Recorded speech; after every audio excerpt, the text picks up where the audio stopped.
humiliation, pushed beyond the limit. Welcome to Miami-Dade Boot Camp. As of right now, we break them down and we empty the cup, and that way we can refill it. Get it out your mind. Get boot camp on your mind.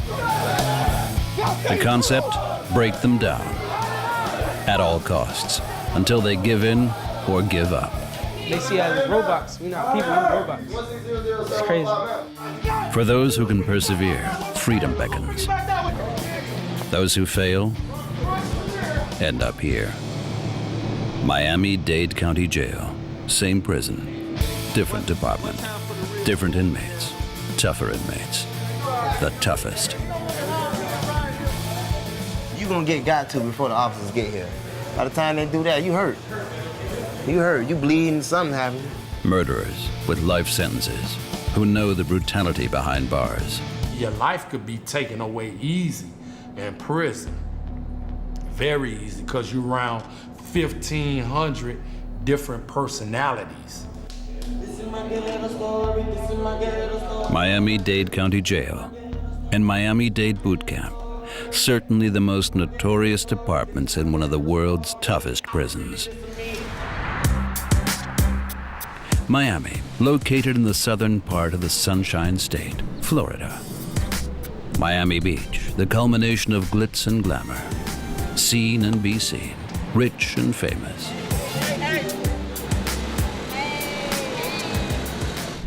But when you look behind the glittering facade, Miami is the second poorest city among major metropolitan areas in the United States. 17% of the population live below the poverty line. Crime rate, much higher than the national U.S. average. The Miami Police Department has their hands full, and tough guys by the numbers. Final stop for most of them, Miami-Dade Pretrial Detention Center, DC Jail for short. A huge rundown old building with room for 1,700 prisoners, but more on that later. Because every few months, the night behind bars begins with a unique ritual. In one of the last existing boot camps in the U.S., final preparations before the guards meet their new recruits. Once they come off the bus, we holler and scream it, we're gonna line them up. After that is, we'll lead them up to the upper barracks. That's when we're gonna start getting their haircuts. Then, you can go to protocol, we go to protocol and then stress them. Then be by time to stop it, then time for the shower time. The new inmates are just arriving in court. 37 felons, aged between 14 and 24. They've most certainly heard about boot camp, but now will experience the reality firsthand. All right, it's game time. Let's go, let's go, let's go. Let's go. Freak off my daggone break. Let's go, Hey, hurry, freak up. Get off my bus. Hey, get off my bus. You need to hurry up. Come here. Get the freak ready to go. Let's go, buddy. Get the goddamn freak up. Hurry up. Let's go.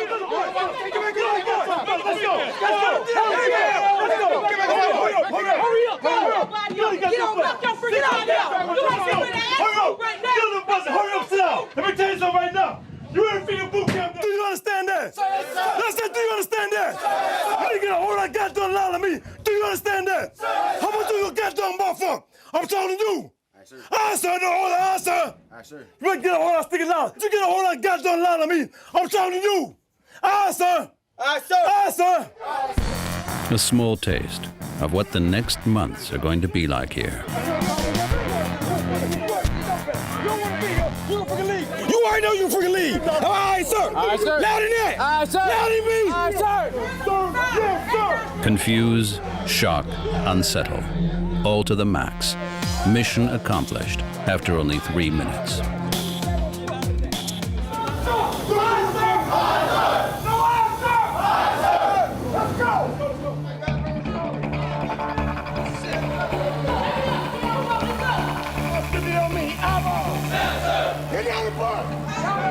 Tough young guys from 4 different departments of Miami-Dade Correctional Facility brought together for boot camp.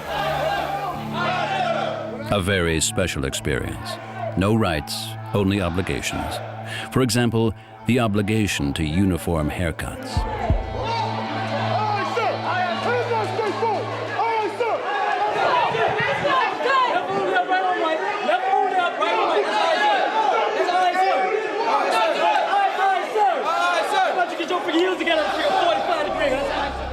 Robert is 21 years old, but old enough for attempted murder and aggravated assault.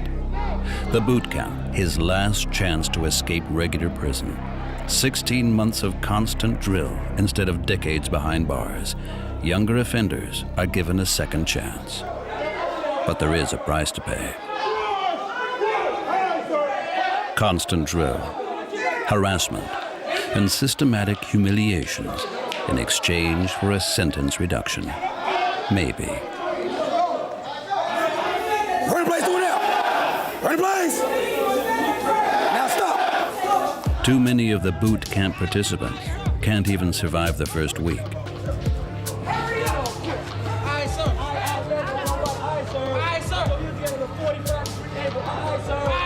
We get a lot of people in, they just pass out, they can't do the exercise no more. Because we are at a high intensity and we stress them out so much, and they're not able to do it. With the hollering and screaming, and they're constantly moving, dress got to constantly holler at them, so they're always stressed out there. Bad prospects for the so-called cadets. I knew already what was going on. Yeah, I could do it. I know it's gonna be hard, but I could do it. That's what all of them say, but many won't make it.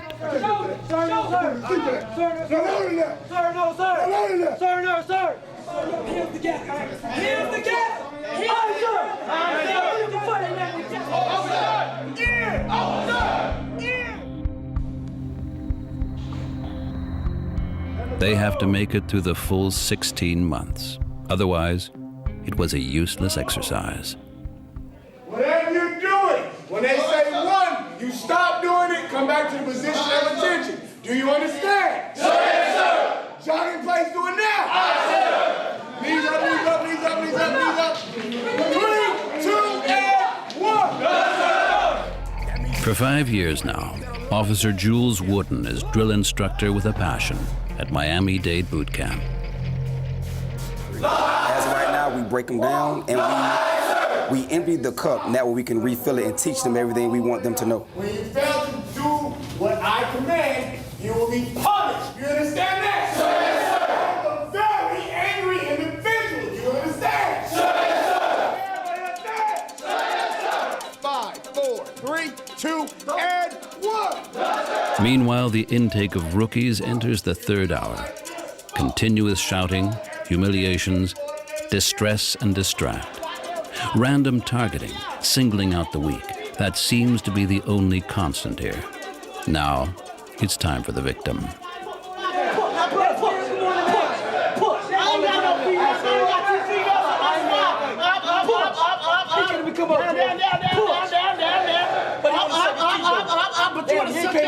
He wanted to sleep. Hey, you came to lay down. You came to lay down. He wanted to sleep. Hey, no, you're not going to hide. Hey, keep all that down. Push. We ain't done push. Get your knees off my freaking dick. Psychological abuse and torment is also part of the boot camp program. Aye, sir.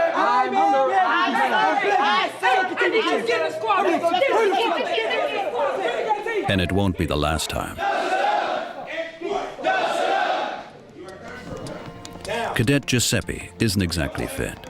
An obvious sign of weakness. In one of the world's toughest prisons, the worst thing that can happen to you. The officers are on the lookout for any sign of weakness and immediately sniff them out. They've zeroed in on Giuseppe. The physical fitness part is going to be a challenge for him. Hard times await Giuseppe, as well as former Rasta Robert. He's a knucklehead. He's going to be one of those ice that takes a while to melt. He has that, oh, nobody's going to tell me what to do attitude. Robert is going to be the center of attention. Anything but an advantage in boot camp. Miami-Dade Boot Camp, inside one of the world's toughest prisons. Physical drill taken to the limits, and psychological abuse is part of the strategy. You whispering, right? We don't whisper here in boot camp. All right, sir. All right, sir. The goal, to break notorious offenders, turn them around, make them part of society again. Not everyone can stand the pressure. One in particular is on the brink. Cadet Osman is harboring a secret.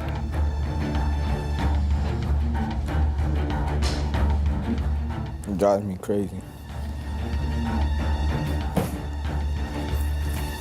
That's all I got on my mind. But more on that later. Miami's correctional facility is comprised of several units. Boot camp is just one of the units, the smallest and surely the one with the toughest rules.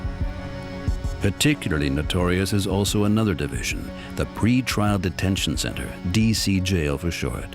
A person who commits an offense in Miami lands here first. The jail is a melting pot for criminals of all kinds, many pre-trial, some sentenced.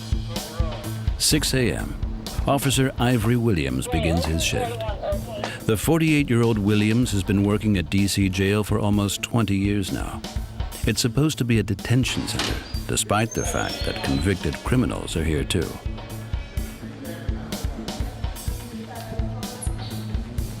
Officer Williams is responsible for monitoring the most serious cases in Ward 6B, even murderers with life sentences. When a guy has a life sentence, he might feel like he doesn't have anything to lose. So, you know, with those, you're a little bit more cognizant of how you kind of deal with a guy. The slightest mistake could be fatal for Officer Williams.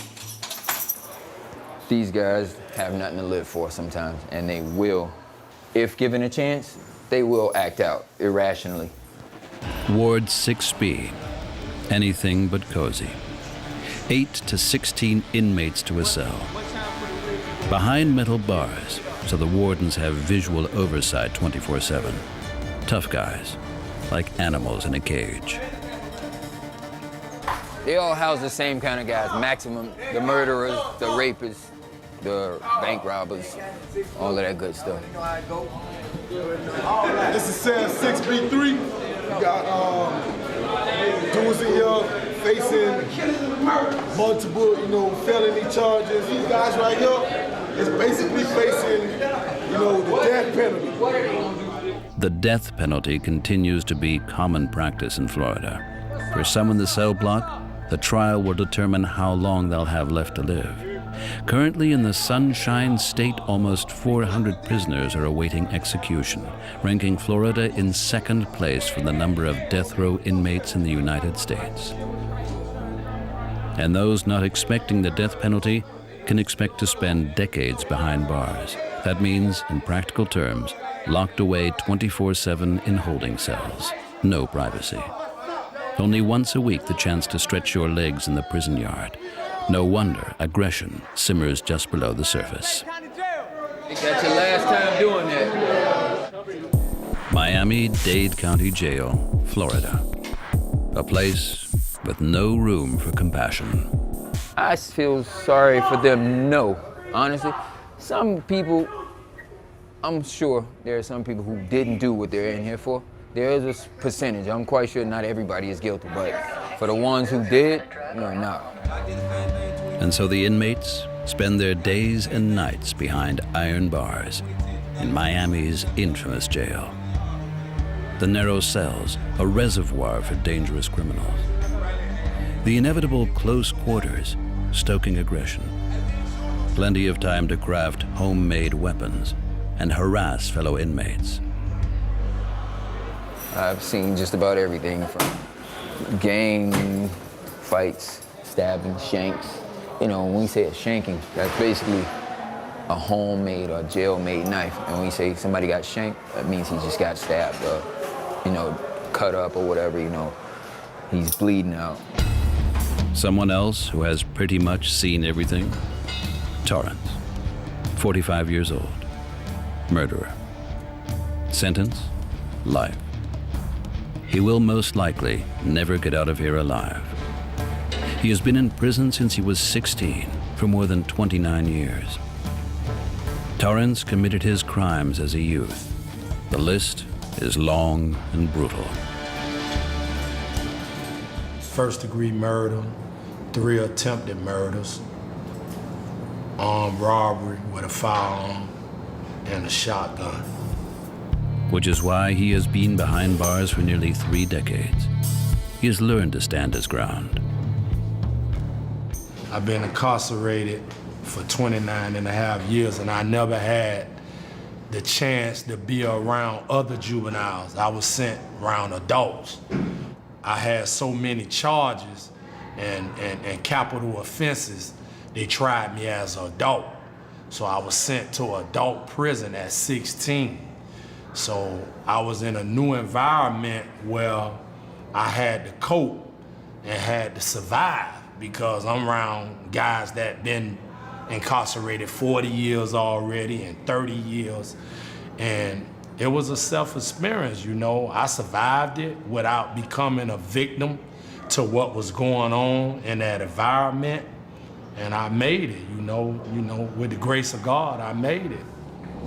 But even if he has survived until now, 24 hours a day continuously behind bars, eventually it gets to everyone, even Torrance. Every single day in Miami-Dade is tough and dangerous. Go through with a life sentence. Life sentence, it's like it's black in front of you. There's no light.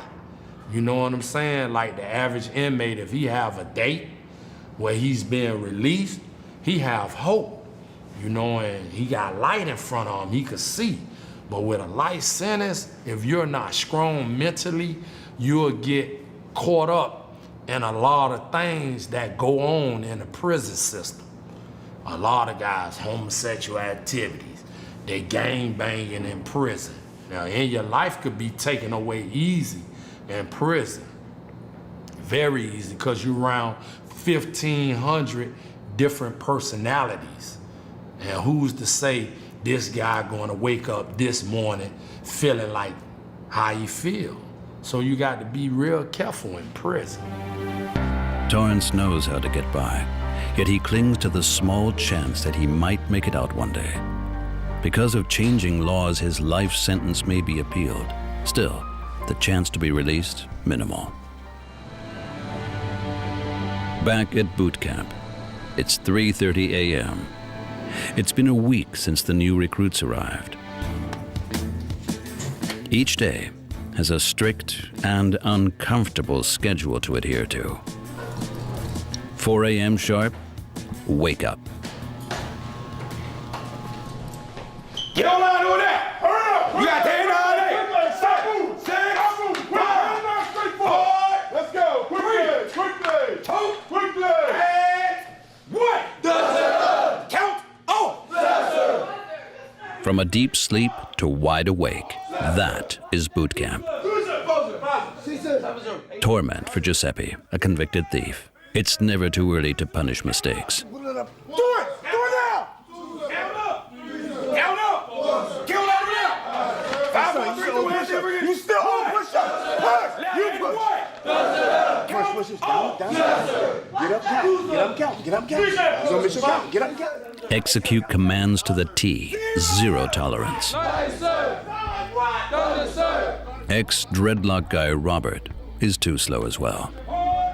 The fact that the cadets are not familiar with many of the commands after only 1 week doesn't stop the instructors from showing them up. They say put him on! Why you the only no shower sauce on? Now you still stop pushing. Hurry up! Go faster with down up.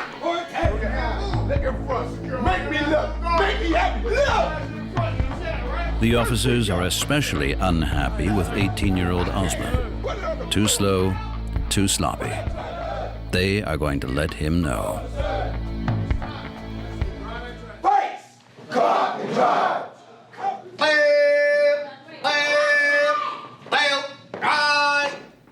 It's off to the pool first, on command and under strict supervision. Officer Wooden has already whipped countless offenders through boot camp. For a lot of them, once they first get here, they have a lot of drugs in their bloodstream. They have a lot of alcohol within their system. So after a week of working out, you see that coming out of their pores. And first their body breaks down. Once their body gets tired, their arms get tired, their muscles get tired. But as they continue to push on, you see a light at the end of the tunnel. The cadets are still far away from the light at the end of the tunnel. Out into the night on an empty stomach for the first leg. The workout begins at 5 a.m. Physically demanding as nothing before. Today outside for the first time. Giuseppe and the other cadets are suffering. Sleep deprivation, and hunger are part of the program to grind them down. Very tired.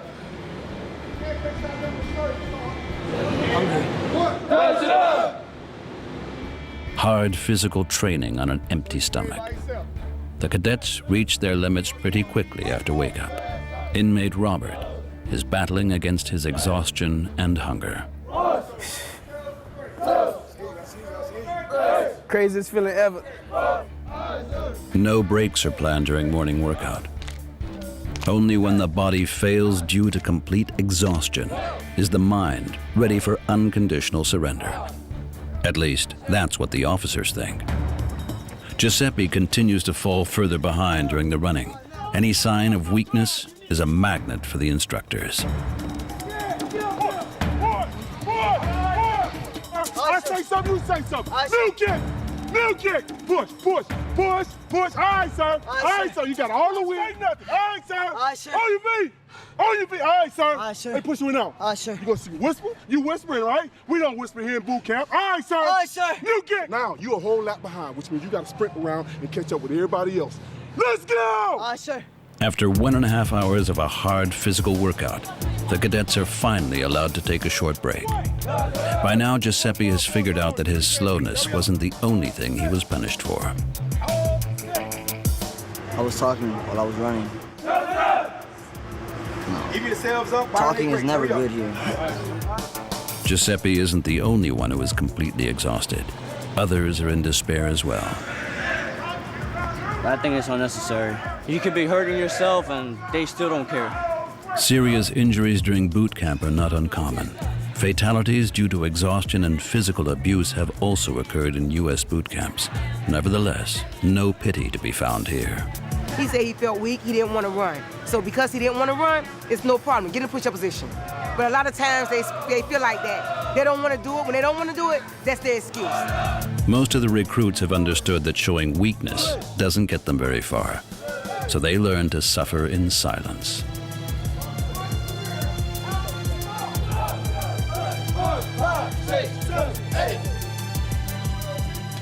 When during training, it's their job to make sure they stay healthy. If they don't stay healthy, they can't complete through the program. Before sunrise, it's already 85 degrees Fahrenheit in Miami. Keeping hydrated is crucial. The ration for the cadets, only 200 milliliters, meager, and as everything, only on command. Divided over the day, it will be exactly 2.5 liters. Even if it seems absolutely inhuman, boot camp provides a second chance. Young offenders between 14 and 24 years of age can drastically shorten their sentences. But they have to go through hell to get there. 16 months of complete surrender. According to the wardens, a lesson for life. Break them first, then build them up again. Not every cadet can stand the strain. An average of 10% drop out during the first week. For those who fail the program, it's straight back to arrest. A completely different world in itself. The guards venturing into a cell only if they outnumber the inmates. Miami's toughest criminals are in there. Atmosphere in the holding cell, tense. Turkle, armed robbery, is one of 16 inmates in this cell. He shares it with other felons, murderers, and rapists. Everybody had their own reason for doing what they did. You know, some people kill, some people are thieves, some people are organized crime artists. And being in the cell, we all one. Survival strategy in here? According to Turkle, the only rule is there are no rules. So how do you survive in one of the toughest prisons around? Rules? Ain't no rules. One thing about it is respect. If you respect your neighbor respects you. But if you psych, if you crazy, and you do a lot of things that people don't like, your time's gonna be hard. Respect your fellow inmates and don't attract attention. The most important rule in one of America's toughest prisons. There's not a lot of room in the cell. We always keep this area nice, keep it right, because people use the bathroom. If we clean up every day in here, you know, everybody, you know, if you make a mess, you clean it up. Privacy, forget it. The men sleep in rusty bunk beds on thin plastic mats. Belongings are stowed below on the damp ground. The choice of your sleeping place can determine if you survive the night. But I prefer being on the top because I can see everything, observe everything, got my eyes right. Can't nobody get to me on the top bunk. If they can, hey, I'm coming back. On the bottom bunk, you trap. Somebody get to you, you trap. You can't get up out of it. That's the difference between the bottom and the top rack to me. Any location advantage counts when you have to survive among murderers, rapists, and other violent offenders. Many are organized in gangs, useful for gang members, dangerous for everyone else. That doesn't seem to intimidate Turkle. I'm not with that. I'm for self. I'm a one-man army. All that gang members and all that done, nah, you can't get me like that. I could be cool with you. Yeah, we could be down. But as in being in the gang and throwing up all them crazy signs and portraying myself as a gangster when I know I'm not, nah, that ain't me. Tough words in his cell where Turkle can never be sure if he'll get help from an officer in the event of an altercation. You gonna get got to before the officers get here. If anything go down, you gonna get got to. Because they gotta come through all these gates and come through all that. By the time they do that, you hurt. You hurt, you bleeding, something happened. Sometimes they make it in time. If they paying attention to the camera or if they hearing what's going on in the cell. Sometimes they don't. How very prophetic Turkle's words turn out to be minutes after this interview.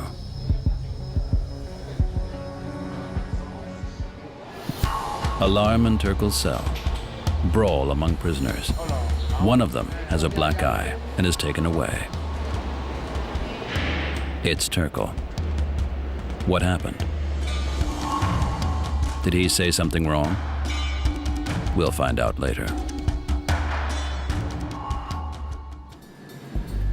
Back in Miami-Dade Boot Camp, clear message to all now. Memorize the basic rules, loud and clear.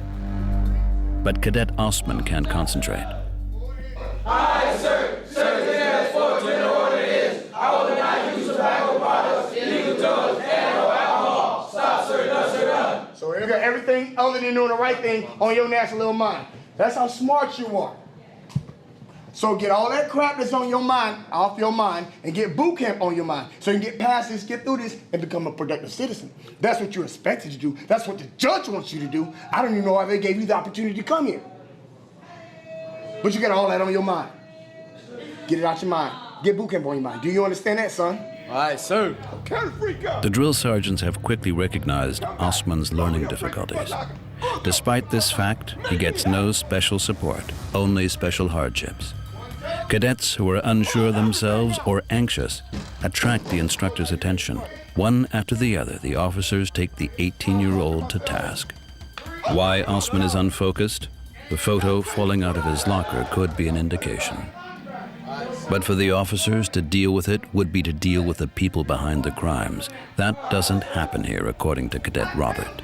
It's different between drilling, scrubbing, and using power. You feel passionate about it, yeah, but not in a way as in like controlling people. They see us as robots. We're not people, we're robots. It's crazy. Function like robots. A boot camp principle. Functioning, reliable, on demand. The ideal cadet. But Robert is considered stubborn. Boot camp hasn't broken him yet. It's just letters from family. I tell them not to write. I don't like to think about the outside while I'm incarcerated. Just trying to focus on what's going on right now. The drill officers are focusing on Robert and his "nobody has got to tell me what to do" attitude.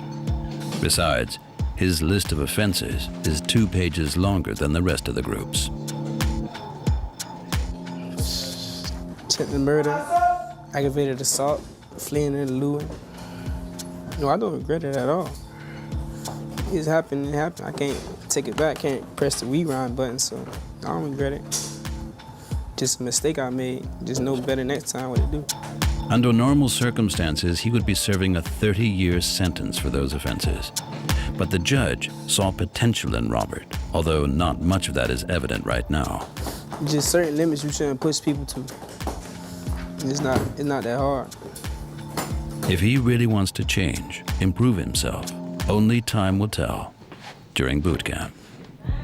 Giuseppe, at 18 years of age, belongs to the younger cadets. Still, he is here for a reason: 5 armed burglaries. I was going into houses with a weapon, and certain things happened, and I got caught. Cops showed up, and there was witnesses and phone calls, and things started adding up. But Giuseppe shows some insight. What does boot camp mean to me? A second opportunity.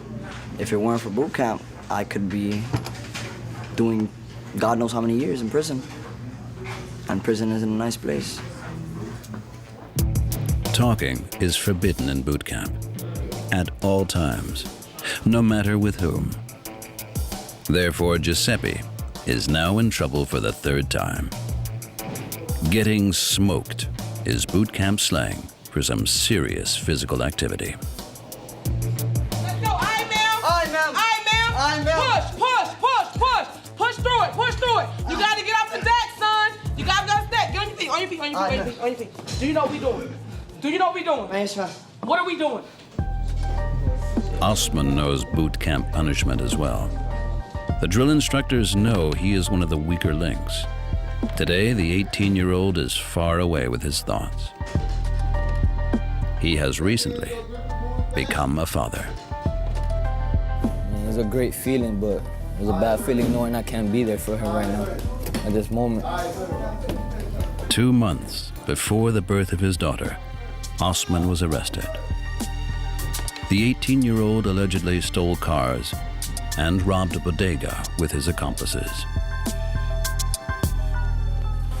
Mistake, following the wrong people. Being a good friend. In fact, police and judge disagree whether Osman is actually guilty or just a follower. He still won't be able to see his daughter for a while. My daughter, she was just born March 22nd. She just made a month. What I gotta get home to. She got my eyes, my eyebrows, my nose, my head. The pressure, the constant screaming, no privacy, and being away from his newborn daughter, too much for the young cadet.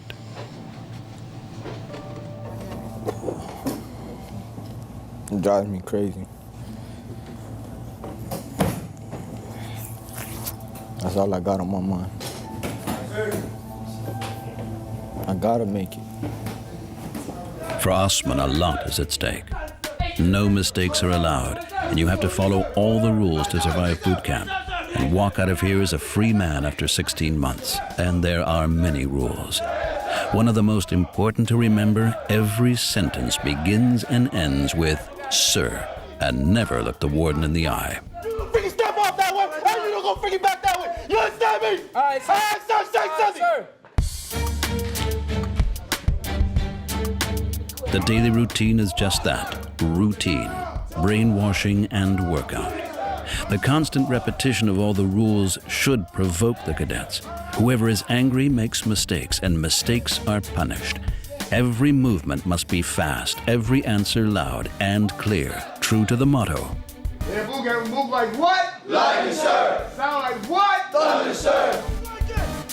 Each violation means punishment. Physical torment in the form of push-ups, sit-ups, or squats. In addition, if one cadet makes a mistake, the drill instructors often punish the rest of the group as well. Those who do not follow the rules end up back behind bars, and it's pretty brutal there, as inmate Turkle knows too well. He'd just shown us his cell. A few minutes later, he was being led away with a black eye.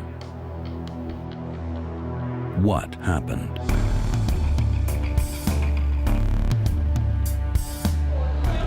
An altercation with a fellow cellmate. And when the inmates of cell block 6B argue, they argue with their fists, which have left traces on Turkel's face. I said one thing on camera that shouldn't have been said, and the person in that gang felt like, oh, you put my name out there, you put our gang out there, so you gotta tighten up. All right, I'll give you an issue. We waited till y'all left. He called me out, and I gave him his issue. Simple as that. A little punch, a little swelling. Where he at? I want to see him. I want to see how he look. If this all I got, I wonder what he got. And we was fighting for a minute. That's how jail goes. Turkel won't be going back to that cell. The officers bring him to a different cell block for his own protection. A new day dawns at Miami-Dade County Jail. Shakedown Day. Once a month, the most experienced wardens gather together. The cells will be entered and turned upside down without warning, for good reason. They get comfortable when you don't do it, so to make them uncomfortable so they don't know how and where to hide stuff, because they're very creative, so they don't have nothing but time to find different places to hide things.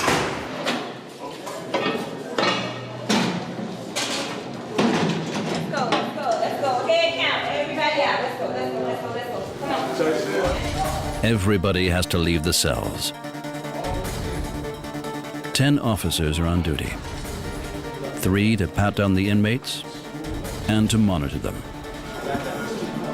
Officer Williams is here too. We search them down for contraband, anything that they shouldn't have on them, things that are not given through commissary or by us. Anything that we consider illegal, we call contraband. Once it is determined the prisoners aren't carrying any weapons, the cells are searched. The guards take anything that could be a potential risk.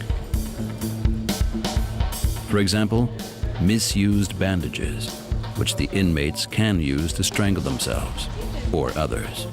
Nothing remains unsearched, not even the laundry, with success. Over here. Homemade, I don't know what you guys call it. What the inmates do, they call it buck. They make buck. They put a little nozzle on it. There's fruit fermenting inside of the glove. They're making some type of alcoholic beverage to drink. Lo and behold, the prisoners have hidden a homemade cocktail in the dirty laundry bag, tightly sealed with a creative closure. And they make the tip with a toothpaste dispenser. They emptied out the toothpaste. Yep. They're very inventive. They have nothing but time. The discovery has consequences for the inmates, and they know it too. Bad luck. So basically what happened is we'll charge him for contraband, for possession of contraband. He'll go through a hearing, a disciplinary hearing, and then they'll charge him according to that, whatever that charge holds. And then he'll be placed in administrative confinement, pending disciplinary confinement. The maximum penalty every inmate is afraid of. The box. The prisoner's nickname for the isolation cell. Solitary confinement. No human contact except some officers. No daylight. No sounds in the 75 square feet hole. When the iron bar slides into place, it's like being buried alive. If the buck's producer lands inside the box will be determined in the next few days. In the meanwhile, the officers continue their search. Contraband can be hidden anywhere, especially A shank or drugs, a homemade knife or drugs. drugs are regularly smuggled into prison. There's various ways drugs can come in. Visitors, attorneys, officers, counselors, nurses. It's various ways. Because this is a public building, So it's nothing but traffic in and out, in and out, in and out all day. There's too many hands in the pot. For now, only one discovery, the fermented orange juice.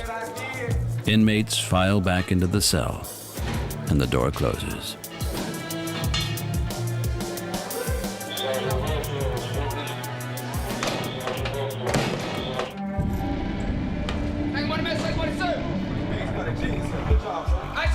Back to boot camp. Physical training and mental drill alternate throughout the day. Giuseppe realizes the seriousness of the situation. I mean, I knew it was a physical program, but not as intense as this was, but it's this or prison.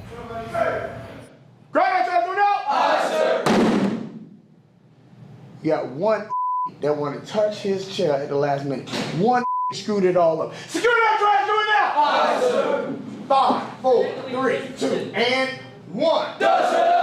What a mess of perfection. Grind that trash, do it now! Aye, sir. Mealtime. It should be the highlight of the day, especially when you consider that the recruits burn a lot of calories due to the extreme workouts. But even during mealtime, there are rules.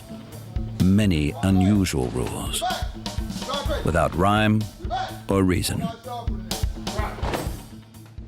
Right grip or right knee. Your arm does not go on my armrest. That is not for you, that is for decoration. Ready? Pray. Eat. Food as means to an end, as additional drill unit, in which it is all about one thing: watch yourself, pay attention. Many of the cadets have learned to hate these meals, but when you're starving, you still eat it to survive. As always, the clock is ticking. 8 minutes, then everything has to be off the plate.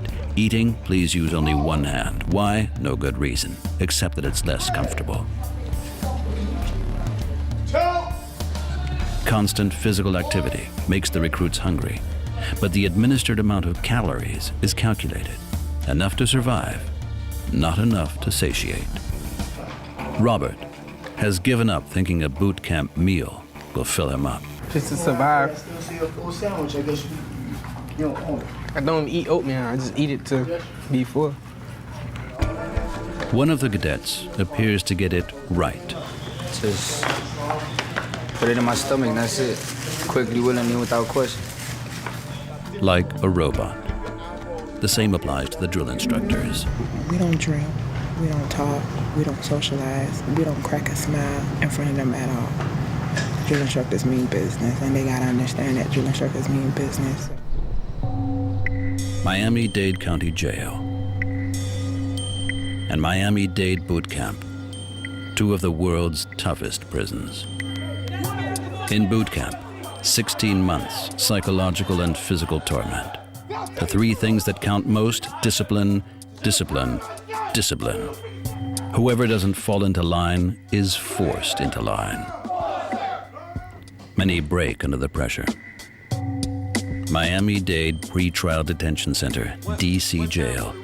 Inhuman accommodations in old holding cells, packed with hardened felons, people in a permanent state of alarm. Prison yard outings rare, for some no hope, lives that will end after decades behind bars. The prospects? Whoever can endure the torment in boot camp has a chance that the torture will eventually end, a chance to avoid spending many years with the toughest criminals in the world. You don't know who's watching you. You see, they're right there. They can see you. You turn this way, they're gonna come and tell you to turn that way. So you're never alone here. But what can you do? It's better than prison. There's people in prison that are never coming out. And a little guy like me isn't gonna make it in prison. One of the inmates who probably won't make it out ever again. Torrance, murderer. But he won't give up hope, and is betting it all on an appeal and a former renegotiation of his sentence. It's gonna go well. I believe in God. He ain't brought me down here for nothing. So he chose me.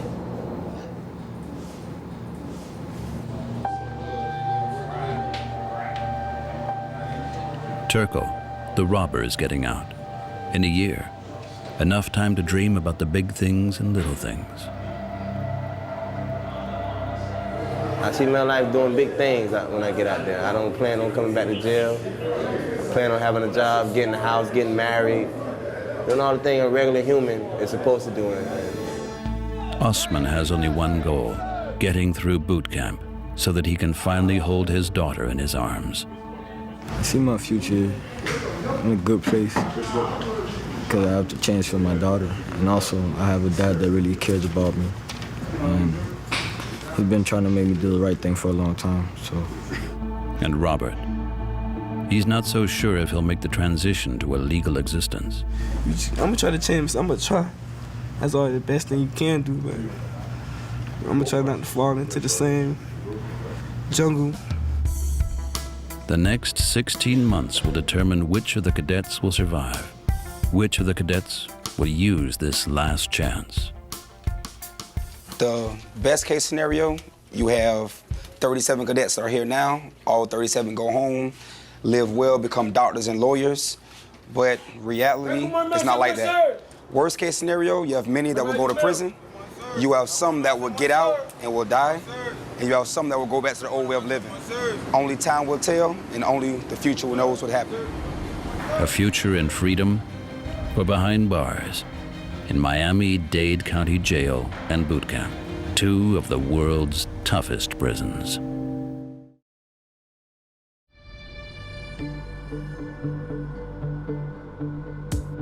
The United States, Arizona. In the middle of one of the world's largest deserts, where summer temperatures soar to over 120 degrees Fahrenheit.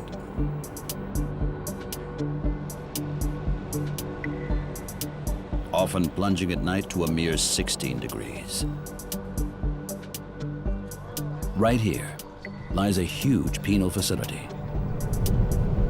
12,000 inmates in 6 separate prisons. Among them, the toughest jail in the USA. In the center of the burning Sonora Desert, prisoners are incarcerated in tents, or to be more exact, in the Tent City Jail. Monday always sees plenty of new arrivals. Shift begins for Officer Calvin Ross. He gets ready for the intake. Hang tight, gentlemen. Hang on.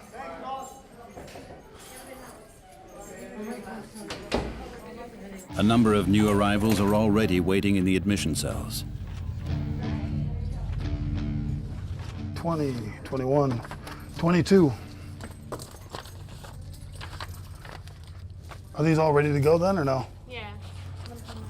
Today, 22 prisoners are moving into their new home, the notorious Tent City Jail.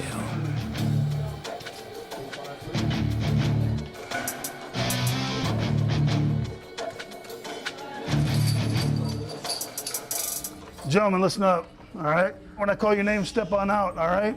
And let me see your ID. And if I pronounce your last name wrong, I know that you've been called worse somewhere else, so. Coming straight from the courtroom, the prisoners should already be clean. That doesn't matter to Officer Ross. No, yep, just stand right in front of them. There you go. Ross and his colleagues frisk each new arrival. Their goal? Nobody smuggles anything in. Take your fingers over your mouth, go through it, make sure there's nothing in there.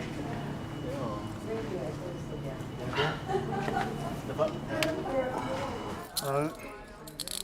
We're gonna have a travel partner. All right, you guys are gonna follow in. You guys are gonna be my leader.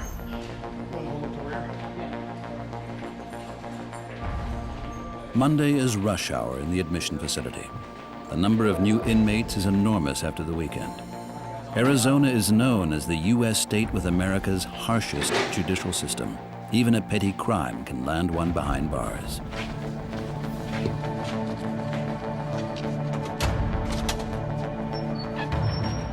Each door brings the new arrivals closer to the infamous prison. Stories abound across the nation about Tent City's intolerable harshness and harassment. But most of the prisoners don't yet know what's waiting for them behind the next door.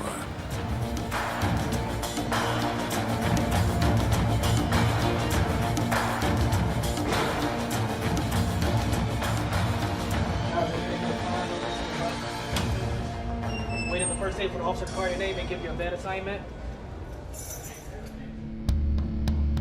Tent City Jail. Barbed wire and tents in the middle of the desert. Temperatures inside the tents are often over 140 degrees Fahrenheit. Everybody out on the fence. Everybody up and out on the fence. Grab your shirt. They're dicks. All of that. The conditions are like those in a bad Hollywood film, except this is bitter reality. I would cry on the way out to work, and I would cry on the way back. Here, the men wear pink, and many think of pigs when they eat. You know what they feed the pigs? That's what it looks like. That's the way he wants it. I did it to make it tough. Those who don't get it and need a tougher lesson land in the hole. Isolation for 23 hours a day. It's hard to stay sane.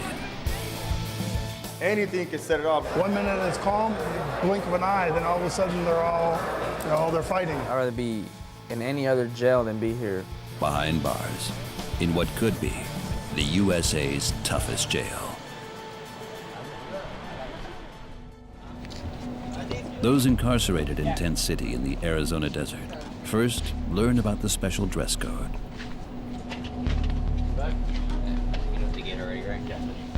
It all begins quite harmlessly, with a change of shirt. Those who have been sent to Tent City have been officially convicted and need an official shirt. Everybody on this yard is fully sentenced, so therefore he cannot wear that shirt because it says unsentenced. He, in essence, is fully sentenced. The sheriff's inmate. From now on, the new prisoners are completely in the hands of the most notorious sheriff in the USA, Joe Arpaio, founder of Tent City, who also thought up a very special dress code for his inmates.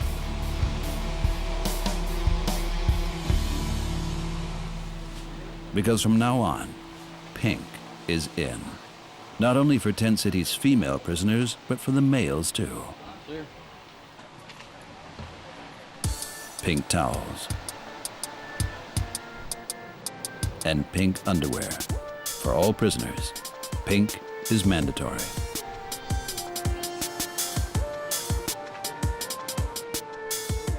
Including socks. Real men wear pink, right? Thought up by a sheriff who parks his own tank outside the jail. Joe Arpaio is reckoned to be the toughest of all hardliners among America's prison wardens. They smuggle to sell. So I decided to go pink because nobody wears pink underwear. So when they get out, we see pink. That's our underwear. That's the official reason. The other reason is they hate pink. Why would you give them a color that they like? More than a few human rights activists regard Arpaio as a kind of sadist. He can live with that, as must the new arrivals. It is what it is. Can't really change anything until I get out, you know. Pink underwear is just the beginning, as new prisoners soon discover when assigned to their new home, which consists of tents baking in the desert heat. Brainchild of Sheriff Arpaio, who introduced them in 1993, and since then has funneled about 500,000 prisoners through the system.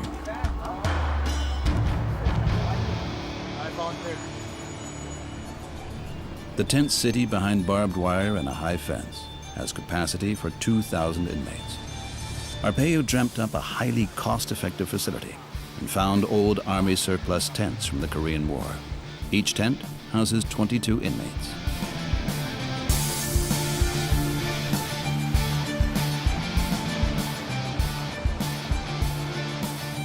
Under the sticky canvas stand the hated metal bunks, rusted iron bunk beds, where the prisoners have to sleep at night.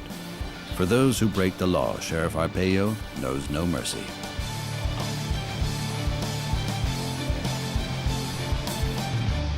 I did it to make it tough. And when anybody complains, I have one thing I say, and it shuts everybody's mouth. Our men and women fighting for our country, they live in tents. What's wrong with the prisoners that violated the law to live in tents. Instead of spending $80 million on a new building, Joe Arpaio invested $150,000 in old tents, rusty beds, barbed wire, and fences. Now, the prison looks just like the sheriff wanted. A jail the inmates will hate so much, they'll never want to come back.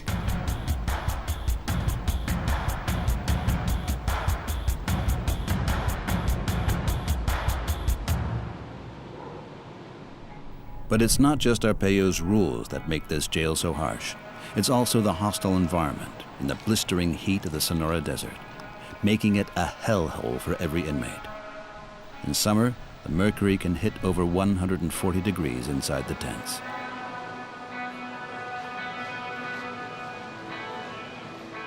Right now the temperature in the tent right here on this bunk in the shade is 46 degrees Celsius.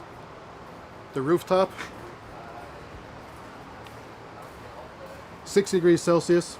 The metal in this bunk, 56 degrees Celsius, 57. Yeah, it's hot. You turn the fan on that's above you, it makes it like a convection oven. So, not sure what that is, take your hair dryer, put it in your face and just sit like that for a minute or two, and it's probably about what it feels like. Pink underwear, 140 degrees under the desert sun, and all that in a tent. I don't want to ruin my reputation and be called the nicest sheriff in America or the world. And if they don't like it, when you get out, be good. Be a good citizen.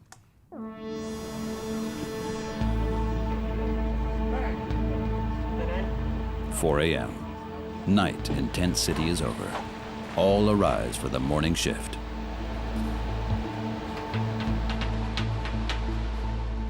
Even at night, the thermometer in the hottest season is never below 95 degrees, making sleep virtually impossible.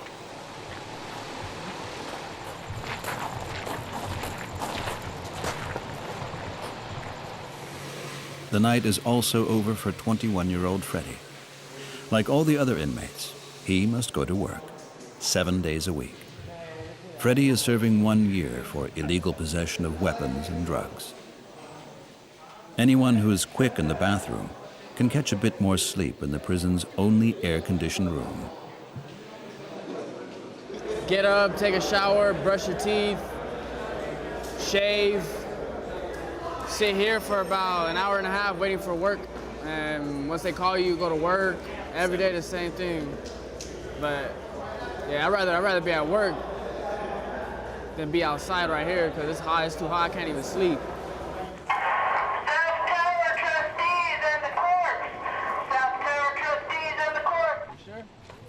1720. Today, Freddie and the others have to labor in one of the other prisons. They're marched off in handcuffs.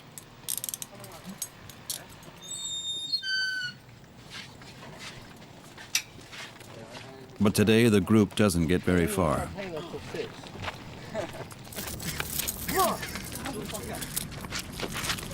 You fucking down, man. Man, you fucking up my wrist, homeboy. Hey, man, hey, fucking up the chain, fucking up the chain. You fucking up my wrist. Undo me from this dumbass. Poor sleep, permanent exhaustion, tough rules, and a bunch of criminals. An explosive mix. Unions, be advised, I'm about to mic out. I'm in the parking lot. Careful. The two guards call for backup. What you got? Back there, saw him struggling with these guys. I guess they were arguing because he was pulling on the chain. As so often in Tent City, small cause, big effect.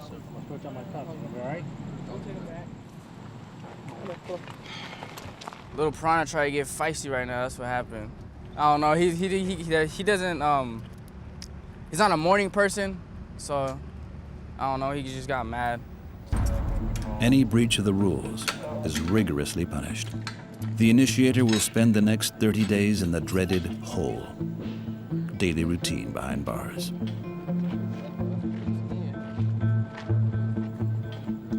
6:30 a.m., the prisoners reach Lower Buckeye Jail. Behind thick concrete walls, sex offenders, juvenile felons, and other dangerous prisoners sit awaiting trial. Freddie's 8-hour shift begins. T16-8547.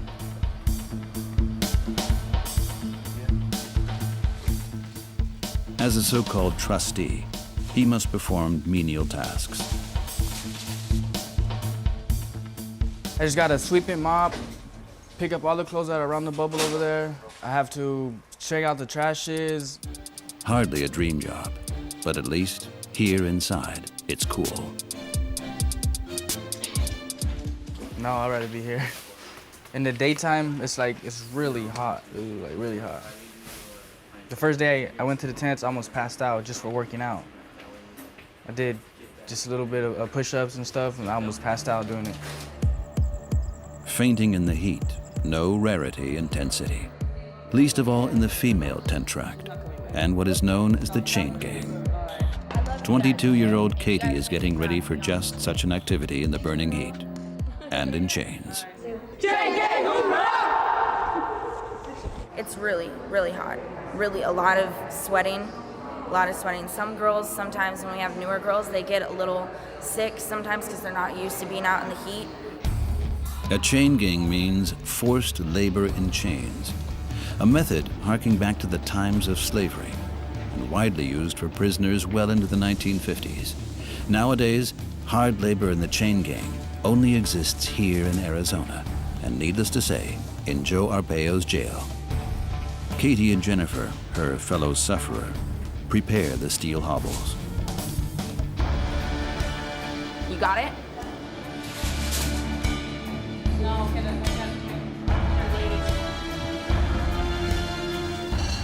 Four prisoners per chain.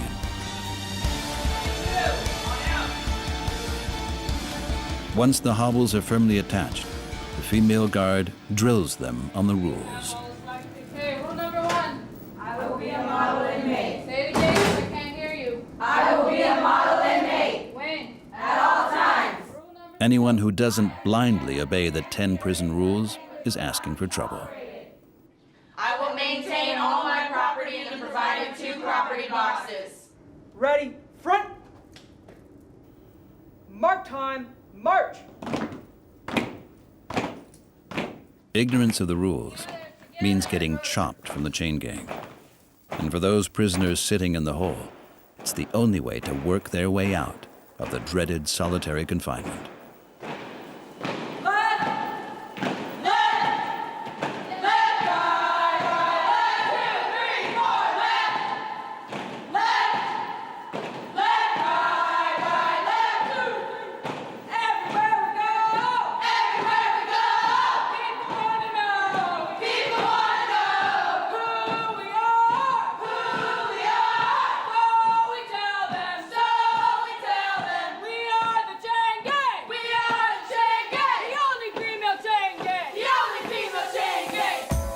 The military drill is the means to an end, creating structure without mercy, like in special army units.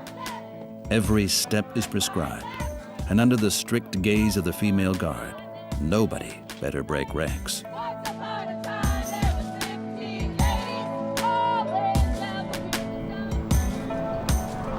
In the bus, they leave the prison area. Always right behind the portable toilet. That too plays its role in a system that many describe as maltreatment. Further harassment. The chain gang always works on busy roads, deliberately subjecting the prisoners to the curious gaze of former neighbors, workmates, and friends. Before they set out, a final caution. All those things can be construed as weapons, so do not pick them up, because you will not like my reaction to it. If you see any of those things, step away from it. Before starting off, the prisoners are allowed to use the prison's portable toilet. Just once. Mind you, only in chains. Still, these are so long that there's no need for the rest of the chain gang to enter. They can wait outside. Jennifer, a German immigrant, convicted for drug offenses are struggling hard with Joe Arpaio's strict regulations, especially in view of the heat. We're told the night before to drink at least 3 of those bottles of water because the officers do not want you to collapse. But on the other hand, we're only allowed to use the toilet once, just before we start work. If you have to go to the toilet again, you've got to hold it in. Today's job for what Sheriff Arpaio proudly boasts is the world's only female chain gang, clearing the bushes so that no venomous snakes can nest on the roadside. All that in chains. All that in over 110 degrees. And all that in public. I would cry on the way out to work, and I would cry on the way back. Because driving by all the neighborhoods and stuff that I've been around, that I've drove in, that I've grew up in, all that stuff, and realizing that I'm driving around in stripes now. I never thought I'd be in this position. And it just really makes you depressed because you let your life get that bad, you know, that you let yourself get that bad. Katie was convicted for multiple drug offenses: addiction, possession, drug-related crime. A typical career for the tents. No dangerous felons do time here, yet that's how the inmates are treated, and often pushed to their physical limits.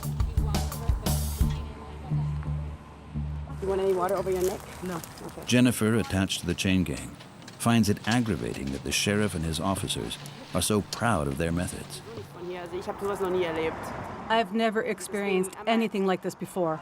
And that's why they think it is so special, because it is the only chain gang, the only female chain gang in the world. That's why they think the harder the better. I think it's borderline insanity. I'm good, guys. Afternoon. The heat is unbearable. In the meantime, over 110 degrees Fahrenheit without any shade. Labor in the blistering sun. The toughest conditions imaginable. Cold water, the only refreshment.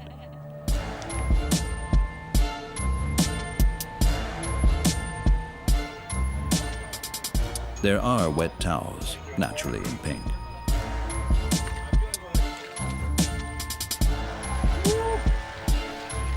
The only relief against the desert heat. That's life right there, huh? Sheriff Joe Arpaio, of course, has his own unique perspective. We have people today fixing air conditioning on the roof, cutting trees. So why do we say it's too hot living in the tents? Many people don't even have air conditioning. No one has air conditioning in Tent City, apart from the guard post at the entrance, for which Arpaio approved a special water spray cooling system because of the heat.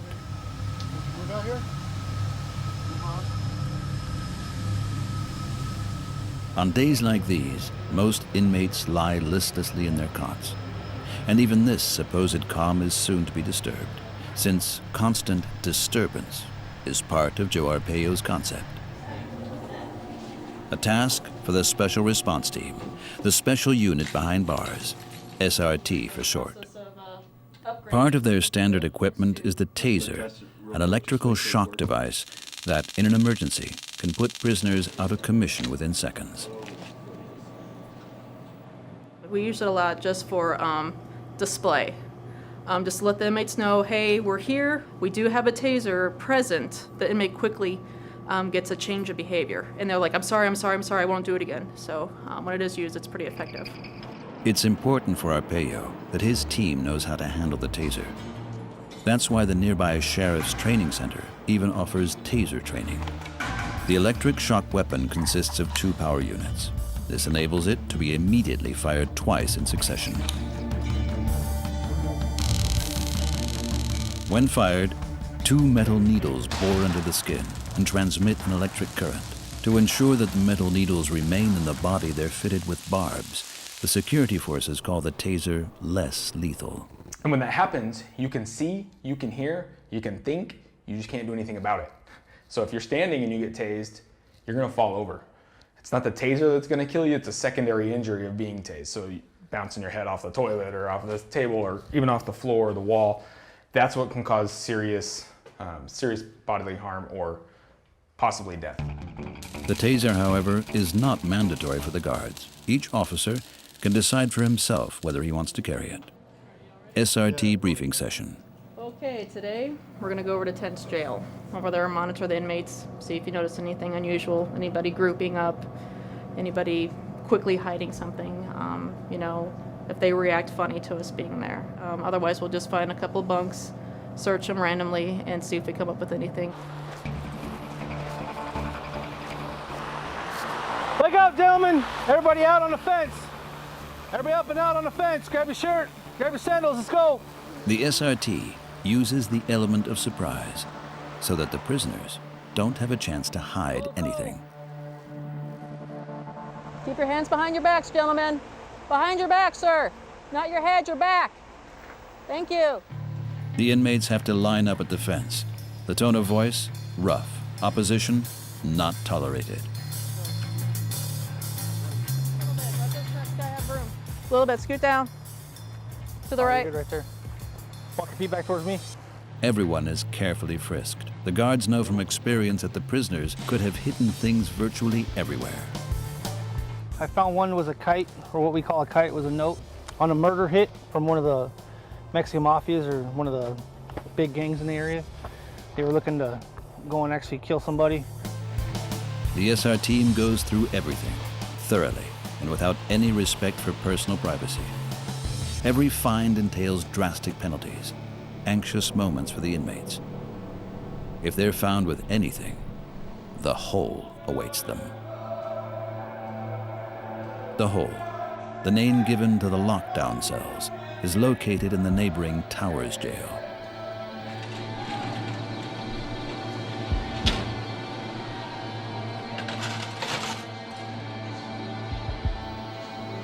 Anybody confined here has plenty of time to think.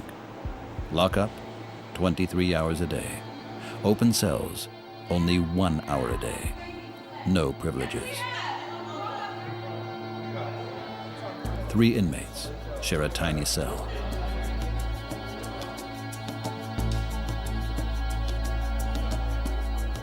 Their only view for weeks on end, bars and barbed wire. But here's 3 people in a cell, you know what I mean? And there's a table with just 1 seat on it. Yeah, so. Yeah, it's funny because you have a 3-man cell, but a table with 1 seat, so you're kind of just like. Definitely rough business, you know. Privacy, 0. Even the toilet is set in the middle of the 3-man cell. If you toilet, you gotta give your cell, give them a heads up, like, hey, I'm gonna use the toilet, so. And most times they gotta cover up their head, you know what I'm saying, so they don't smell nothing or see whatever. So we do have a rule too, like, you know what I'm saying, while we're eating, nobody's allowed to use the restroom. If things go well, which is seldom and erratic, then the prisoners are allowed to spend their open hour in the prison yard. Fresh air in the cage. The only view, a piece of sky with barbed wire. Although Tent City Jail itself is only secured with metal fences and lots of barbed wire, the outbreak rate is almost 0. The male and female areas are strictly separated, concealed and contact-proof. All contact between the sexes is strictly prohibited. Surveillance cameras cover even the tiniest corner.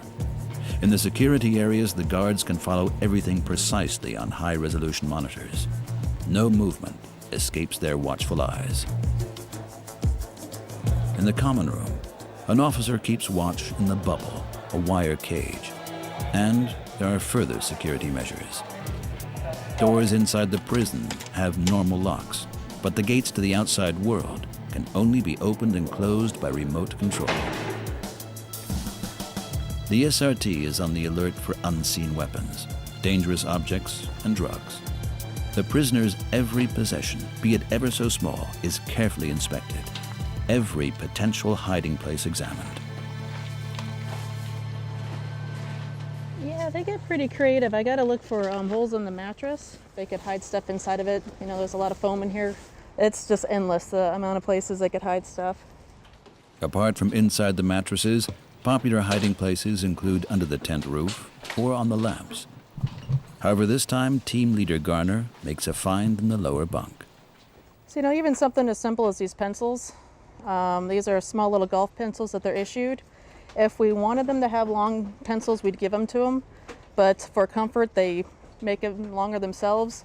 So this is rolled up papers and rubber bands and stuff, and it doesn't seem like much, but it still could be very dangerous, if you were to stab somebody with it. So stuff like this is also taken away.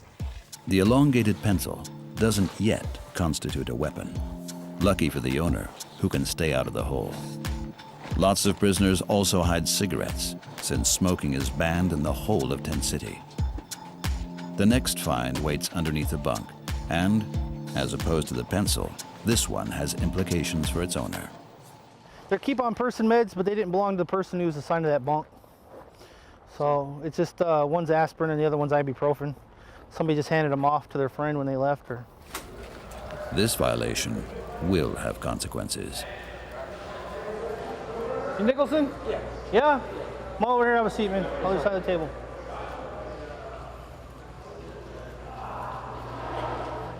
These aren't your medications, are they? No. No?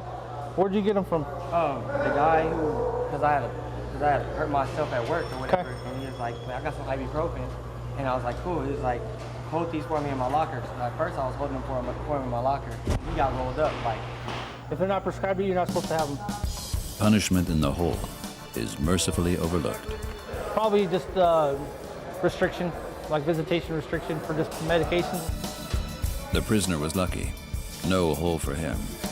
For the SRT, on the other hand, they have to go in, since the professional search troop continues its raid there. Meanwhile, the inmates can go back to their tents. Once the SRT is gone, the first thing is to clean up, clearing up the chaos that the search party left behind. And if the prisoners are to be believed, today's raid was pretty harmless because a camera crew was present. They're fake. They're putting up a show. Usually they're dicks. All of them. Usually, yeah, assholes. All of them. Hardship, heat, strict rules, and harassment. According to the sheriff, all this is supposed to give the inmates cause to rethink. Prisoner Freddie doesn't care. He's a permanent guest. At 15, 16, started doing drugs, and then just went downhill from there. I got a criminal damage charge, had a warrant for my arrest, not going to court, and that's when it began. I just started coming. Ever since then, I started coming almost every other 5 months, back and forth out of here. Freddie belongs to a street gang, and this year alone served time in 9 different prisons, including Tent City. For the 21-year-old, a revolving door. Even the sheriff's harsh methods have apparently failed. I'm honestly a drug addict, you know what I mean? So I know I'm gonna be bagging, ain't nothing. I've been here 4, 5, 6, 7, 8, 9, 10 times. Yeah, I'm just not smart-minded, dude, you know what I mean? Like, I always go back to it, always. Even when I'm in here, I ain't never going, I could say I'm not going back to drugs, but once I get out, let's go right back to it. Many others are also regular guests here, and the next disturbance lies ahead. Lockdown. All inmates proceed to your cell immediately. Lockdown. Every 2 hours, this command rings out in the tents. The prisoners must all be in their tents to be counted. Anyone missing is considered a fugitive, and the search begins. All the rest must remain in their beds until the situation has been resolved.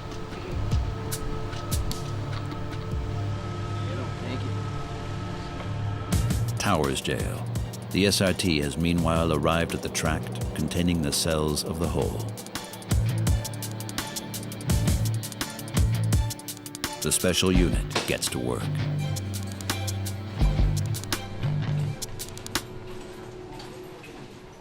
Good. Come here, man. Up on the wall right there. Come on down. Join them.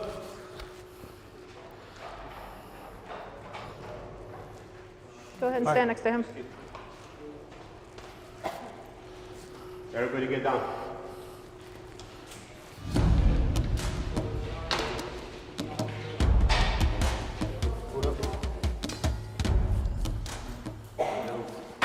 Other side. The team is particularly careful in the hole. An officer covers his colleagues with a so-called pepper ball shotgun. The weapon shoots pepper shot, which causes extreme pain, and whose high impact knocks the victim down. Meanwhile, the rest of the team begins the raid. The problem: there are lots of tiny cracks and corners, and the prisoners have ample time to come up with outlandish hiding places.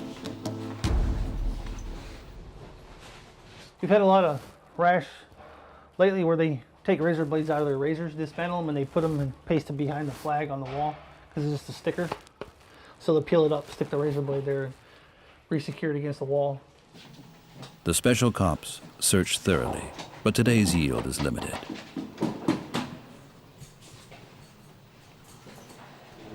Again, they only find an unauthorized pencil. If they were sharpened to a point, if they had a razor in it, then it would be considered a weapon, and then we would take action at that point. But this is just for their convenience and for their comfort, so it's just removed at that point. And they can just go back to using the golf pencils or go back upstairs and make another one, and then I'll take it tomorrow. Relief for the prisoners in the hole. The SRT pulls out, this time without any noteworthy success.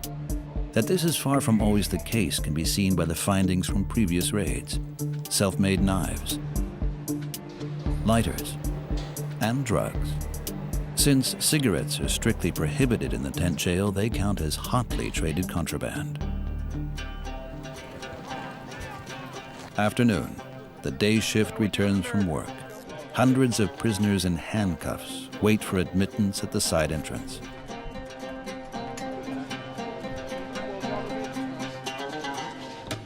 After the count comes the next disturbance. All prisoners have to shave, officially twice a day, sometimes even more frequently. Those who don't stick to the rule land in the hole. Just like anyone who fails to return his disposable razor with its sharp blade. The guards know exactly how potentially dangerous those razors can be.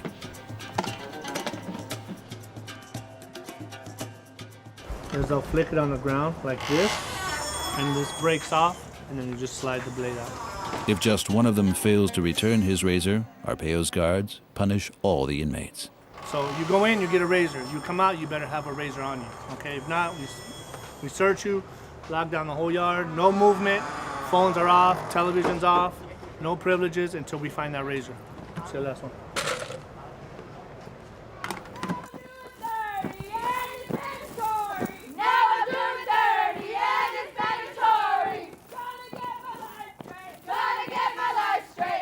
End of shift for the chain gang.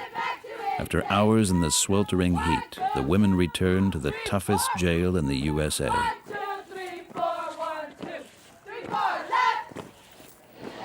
A brief time cooling off in the air-conditioned common room. Then, luxury's over. Even after months in Tent City, Jennifer is still shocked by the harshness. There was an inmate. She was pregnant, and she gave birth around the time of her release. She was taken to the hospital, to a normal hospital, but what I did not know, and what she told me, was that she was escorted by two guards, two male guards. I thought they'd at least send female guards, but they were male. And they stayed in the room while she gave birth, and she was chained to the bed. That was harsh. And the two male guards stayed in the room the whole time. I would have felt uncomfortable. I could not do that. But she had no choice. And then the baby, she was allowed to hold it for a few hours, and then the officers, I do not want to say which officers, because then they'd know, came and took it away. All have given up any hope of clemency, including Katie, who at least hopes that with all its brutality, Tent City will forever free her from her demons. For many years, she was addicted to heroin. My mom said, good. She said I needed to be here, that I deserved to be here, which I can't disagree with her. It's really hard to think that, like, I'm in here and I'm missing my grandma getting married. I'm missing my cousin being in the hospital from a car accident, not being able to be there. I'm missing my godson's birthday. It's really hard. When you're out there, you don't care. When you're out there and you're high and you're doing your crimes and your thing and you're in that world, you don't care. But when you're in here and you're sober and you realize everything that really matters and everything you've taken for granted, you start to care, and it really hurts. So it's really hard, and I miss it more than anything. Each prisoner has their own troubled history and must often also share the misfortune of others. We've had girls miscarry in here, and it's really, really traumatic. It's really traumatic because you have all these females, most of them have had kids. You know, some are in the room pregnant still, and then you have a girl that miscarries in front of all of us, and we all have to see it. It's hard, and so we all try to be there and for emotional support and try to help it out. When it comes to those things, everybody comes together. Evening descends on Tent City. Dinner time. The meal could be a highlight of the day in the privation of the tent jail. But seeing as it's Joe Arpaio's jail, it's not. This we like to call kibble. I'm just kidding. It's like soy and, I don't know, dog food. The meal consists of mashed potatoes, rolls, vegetables, and a soya mush, the dog food, also known as slob. Never. Not gonna touch it. Not gonna happen. Not gonna happen. It's not gonna happen. You can dare me. It's not happening. The men in the canteen next door get the same menu. And just like the women, they get it every day. In Joe Arpaio's jail, exactly the same food is served every day, strictly vegetarian. If you take a picture of wet dog food, and then you see this after a couple bites, it looks just like wet dog food. You know what they feed the pigs out on a farm? That's what it looks like. I don't know, it's nasty. It's nasty stuff. I don't know, I wouldn't feed my dog it. If they don't like the food, too bad. Don't come to jail. What did I run can I have Chinese one week, Italian the next? What is this, a hotel? I'm gonna take away their butter now, save another $100,000. Especially devious, while the prisoners struggle every day with the same hated and completely unseasoned meals, the Food Channel is running on TV in the background, showing a total contrast. That's good, they learn how to cook. A sheriff who enjoys the chicanery, inhuman heat, frustrated prisoners, a dangerous combination. After a day in the scorching heat, one of the prisoners has a breakdown.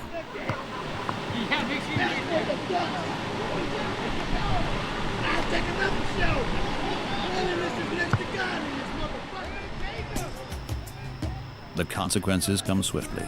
The guards step in. Why the prisoner is so enraged, nobody knows. To prevent other inmates from being infected, they must first be removed from the tent. Then, the troublemaker is questioned by the guards. Hell no, I'm good, man. Well, you're crying. I'm not crying, man. You got me fucked up, sir. So what's coming No, out of you your know eye? what? I got a little bit emotional for a moment. I thought about some of my friends that I lost in Desert Storm. Okay. Okay? You need to go see a medical? No, I'm good. I don't. You want to know? Yes, sir. I'm here. You tased me. My arm up. I don't fuck around. Serious. I just fired it. I'm sorry, gentlemen. No disrespect, sir. Arpaio's men lead the prisoner off. Officer Ross and a colleague take him for a medical examination. Over the next few hours, it will be decided whether he is sent to the hole or transferred to a psychiatric ward. Daily events for the guards in Tent City, the toughest jail in the USA. Empathy, I have. I understand things, but I just don't have sympathy. Empathy, I do. Being in my position, it's care, custody, and control. I mean, we don't have to treat people inhumane or anything to get people to do things or anything like that. I mean, if people are sick, I mean, we want them to get well. I mean, we don't want them to turn into a bigger problem because they're sick and you're not going to do nothing about it. That's not right. Put you in here for a few minutes. There you go, guy. Come here, guy. All right? Hang tight. Is that 5 years in prison for real? Don't worry about it. You're all right. All right, I'm gonna wait for Trejo to show up. We'll All go right. from there. Tent City Jail in Phoenix, Arizona. The toughest jail in the USA. Constant control. Disciplinary action.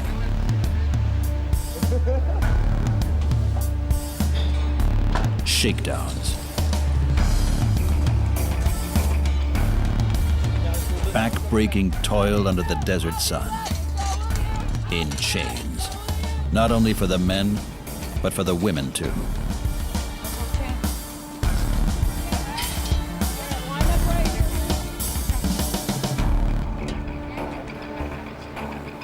Seeing tasty meals on the Food Channel, eating miserably at the same time.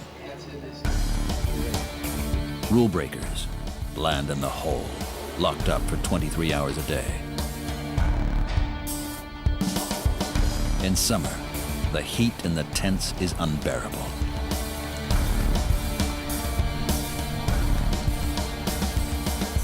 For Sheriff Arpaio, it's all exaggerated by the media. We have a tough reputation, but it's not as bad as you see in the newspaper or Amnesty International hates the tents. Everybody, the civil rights people, they all hate the tents. But I'm still here, and the tents are still here. They're not going anywhere. And so Freddie, too, will spend the next coming months behind barbed wire in a tent. Honestly, I don't even remember what time it is. I don't even know what today is. I just let it ride until I get released. But that's kind of hard. But I mean, I can get through it. I'm tired of being here, man. It sucks here. You know what I mean? They treat us like slaves.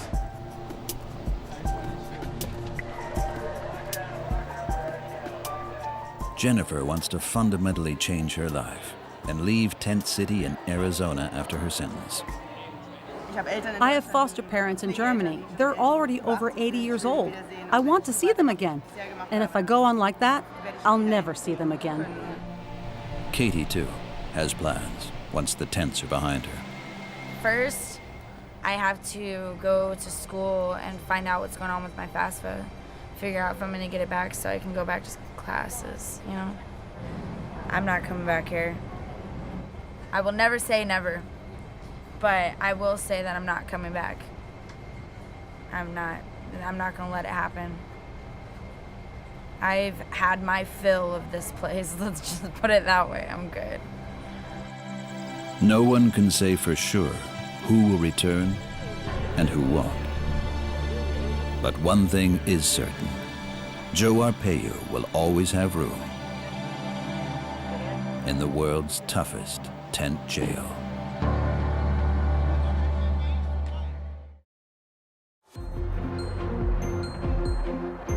St. Louis in the U.S. state of Missouri, located on the banks of the Mississippi River. Almost 3 million people live in the metropolitan region. In downtown St. Louis, wealth and poverty collide. There are massive drug problems. Addiction to fentanyl in particular is making more and more people homeless and criminal. St. Louis, Missouri is the city with the highest murder rate in the entire United States. Anyone who gets into trouble with the law quickly ends up here, at the Northeast Correctional Center in Bowling Green, or NECC for short. The Level 2 prison is surrounded by a deadly electric fence. It is embedded in a deterrent wall of barbed wire.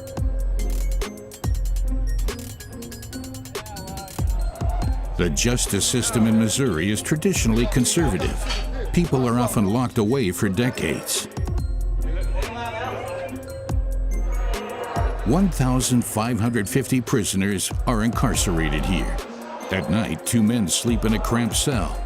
During the day, 16 men share this shower. Behind bars at the Northeast Correctional Center in Missouri. It is early morning. While most of the prisoners are still in their cells, a prisoner transporter rolls through the security gate. Statistically speaking, many prisoners often use such transportation to try to escape. But here, an escape is virtually impossible.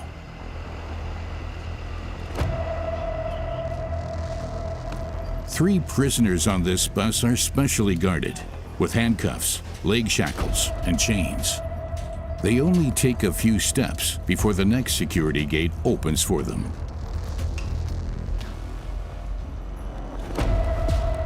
The men have been on the road for 12 hours. They are scared and tired. The biggest security risk they pose is weapons or drugs on or in their bodies. In its defense, the NECC prison has the best body scanner in the world. This American-made scanner can spot both metallic and non-metallic objects, weapons, drugs, solid or liquid, outside or inside the body. Security check successful. A normal day behind the deadly electric fence. Here on the so-called B side of the prison, the first roll call of the day takes place every morning at 6 o'clock. After that, the inmates have breakfast, go through their routines, and carry out their respective tasks. What's up, big little bro? You doing all right? I see you got your hat on. Come on in here. Stand out. Come on in here with me. Yeah. Cuba, did you see we got the Krispy Kreme donuts over here now? Who the best wing in the camp? Yeah. Here you go. All right, let's go to the spade table. Who whooping butt? Or what we say ass? What's the score, Bam? A lot to a little. They about to lose. Okay, can't get no set now. Can't get no set. Carlos Ashcraft has been in prison since 2019. He takes care of all the little things, all the everyday needs of his fellow prisoners. We gotta learn the word of God. We can't live without it. Everybody doing all right? What y'all want to eat tonight? It's your choice. Pizza. If you be good, we'll make pizza. What's up, Matt? Maintenance is in the building. Maintenance is in the building. But he fixed everything. Technically skilled occupants are repairing a faulty heating system. The fact that they are allowed to use screwdrivers is a sign of trust. Such potential stabbing weapons would be unthinkable in other prisons.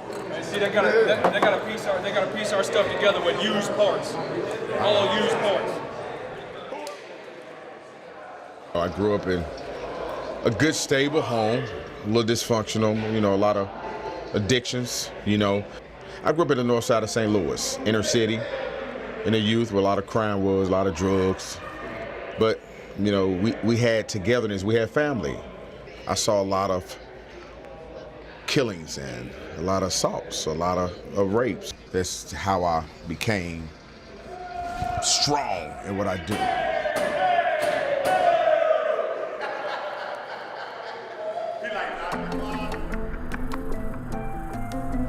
Wentzville, Missouri, almost exactly halfway between St. Louis and the prison. Ashley Brooks lives here with her husband, James, and their 3 children. We're just getting the kids fed so they can get ready to go up to the lake with their grandma and grandpa to go ride the go-kart and do some fishing because we're on spring break, aren't we? Ashley works at the NECC prison. James is a firefighter. Typically I have an 8-hour day, but that's if everything goes right. So he always asks me before I leave, what's today look like? And I always say I plan to be home by 5:15, but that's not always the case, We're kind of in the business of dealing with humans and you can't predict human behavior. So if something goes wrong, we're kind of the ones that have to stay until it's fixed. In both of our jobs, we always kind of remind each other to stay vigilant, always have situational awareness is something we always talk about. Always be ready for the unexpected because you never know you know, when something could go bad.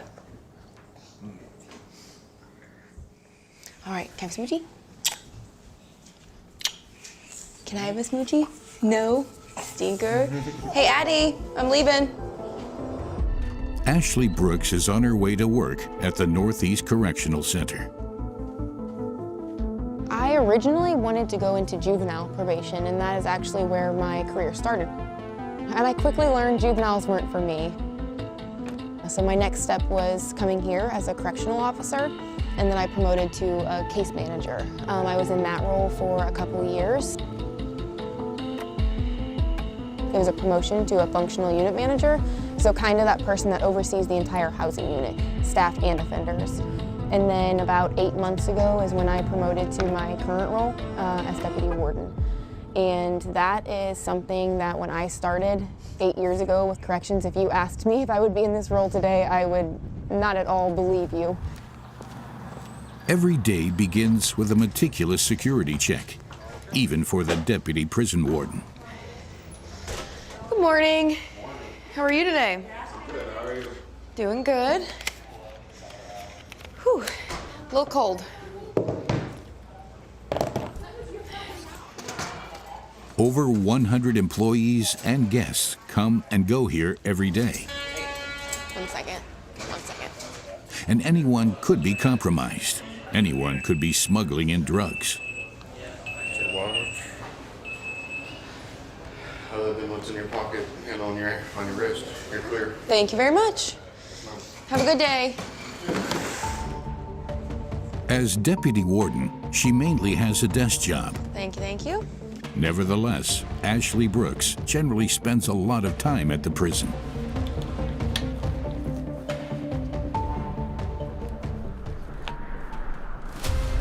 The Northeastern Correctional Center, or NECC, consists of 2 areas. The A side is for inmates with good behavior, and the B side. There are 5 houses on both sides, each with 4 wings. The prison is surrounded by a deadly electric fence that encompasses the entire site. The control center has an overview of the entire system. This is where radio communication and the locking systems come together centrally. The central building houses the medical facilities, kitchens, dining rooms, and workshops. Outside the prison grounds is the hall for the bloodhounds. Ashley Brooks is on the move on the A side. We're heading to the recreation building. We have what we call CERT testing going on today. That is where members who would like to be a part of our emergency response team are able to come and test to see if they meet the physical standards that we require for them to be a part of that team. The CERT team is the Rapid Response Force. Ashley Brooks was there herself for years during her time as a correctional officer. You getting up there today?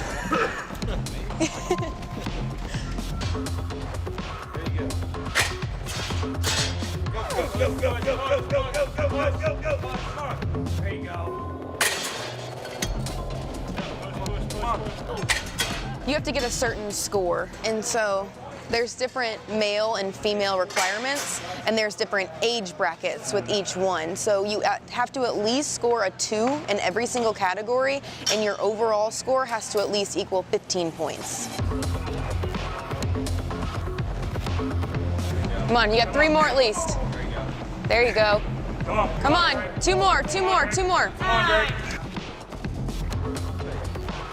Majority of it's mental strength. Everybody in here is physically in shape enough to do this test, and you know that because when there's a situation on the yard, these people are the first ones there that are responding. These are the people that are there to help you get people restrained or help there to break up fights. So it's more mental than anything. Come on, Lindsay. Come on. Hey, don't stop. Come on. Come on. Come on. Back in 2017, we had an officer who was severely assaulted here, and we went into an institutional lockdown, and CERT teams from all over different institutions came in to help us regain organization and get all the offenders locked down. Come on, guys. Then there's the final endurance run. They have to do roughly a little over a half mile in 6 minutes, which isn't bad. It's just hard because you run around this gym, and so you just go in circles. You know, you do about 17 laps, and that's harder for me mentally than running from point A to point B, you know, running 17 times around something. The team evidently overextended itself and is totally exhausted. Then an alarm sounds.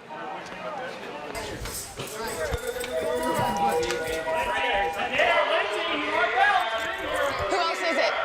All right. You sprayed him, what happened?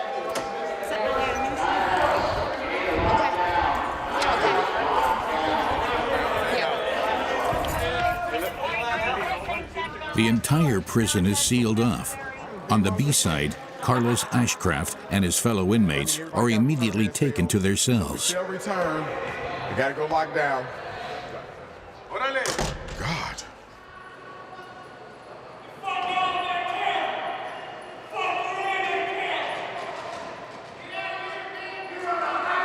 Where was he at? We were walking around this God way. damn, how did I already get in trouble? And he, Go for 03. as soon as we got around here, Walker was behind and told him to stop. It was what's called a 10-5, which is an officer needs assistance. And so that's why everyone responded. It was right here on A yard. And I'm not sure the details yet. I called the warden because he had called me on the radio because he saw that I was out there, so he wanted to see what's going on. It's kind of in your blood. When a 10-5's called and you're able to respond, you respond. You can't help that, you know. Here's our major now coming down to check on things. What we just saw here was people who completely exerted themselves testing for the test. They were on the ground trying to catch their breath and everything, and an emergency occurred out on the yard, and those same individuals who just gave all they had on the court here got up, ran out there, and responded and took care of that situation. So to me, you know, that shows their mental strength. If the whole prison is an organism, then the control center is the brain. From here, you have an overview of almost everything. This is also where communication is centrally controlled. The staff here have to remain cool, especially when something goes crazy outside. What happened with the 10-5 this morning? Officer called for assistance, and we sent the assistance to help him out. Good. Did it get it rectified pretty quickly? Pretty quickly, got it. 10-6 under control, good. Anybody hurt? Good. This is the compound that runs everything. They control every radio call we have. They are the ones that are listening for if there's an emergency situation going on, like a man down button, a 10-5, 1049. They're relaying all that information to us. So they're the nucleus of the cell here. They control all the movements. They release all the movements. And as you can see, they have a pretty good sight line of most of the yard of the institution. There are also nearly 400 cameras here, spread all over the prison. They make everything and everyone highly visible. Another important safety feature, the deadly electric fence that surrounds the entire facility. Its status is also closely monitored by the employees in the control center. The fence is definitely psychological for a lot of, I would say, our safety precautions here. For us, that's an extra peace of mind knowing we have that fence protecting the communities. On the A side is the Dynamo House, perfectly visible from up here. The prison of the future, a wing without security staff. All the residents have been behaving in an exemplary manner for years. My name is Michael Brian Whitfield. I'm from St. Louis, Missouri. Grew up in south part of St. Louis, down by the Busch Stadium.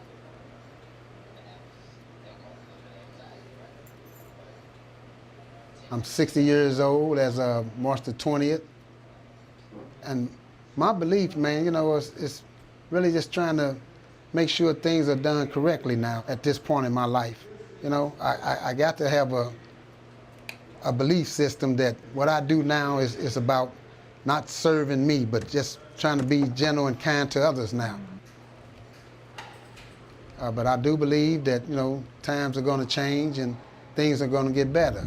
This is a revolution for the conservative state of Missouri. Michael Whitfield has his own key to the prison gate. Such degrees of freedom only exist for the Dynamo community. I've been walking this way here for over 20 years. I've been used to work recreation right here at A-Side Rec. Then after leaving that job, I went to the warehouse for 9 years, which I've been there as of the present day. So walking this walk through all different climates of weather, it's a good long walk, but if I had to close my eyes and do it, man, I can get there. Just take a little while, but I'm sure we can accomplish. Come to Missouri if you're looking for a change in the weather, from 1 hour to the next. You're sure to find it, right here in good old Missouri.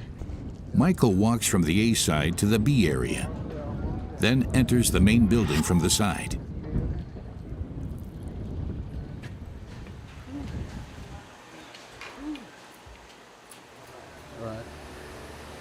Michael was convicted of manslaughter and several robberies in 1993. All right, good morning. I'm here. I'm gonna take them to the return freezer, show them how I pick up the food that was left from last night. Okay. Put it back on the shelf, then wait for my orders to pull the meal. So just to let you know, we're in the building. Okay. All right, appreciate it.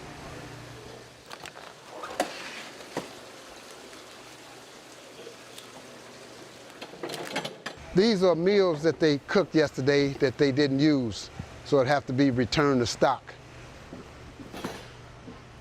Every morning when I come into work, first thing I do is go to the freezer, see what was left behind from yesterday's meal, put them on the cart, and replace them on the shelf.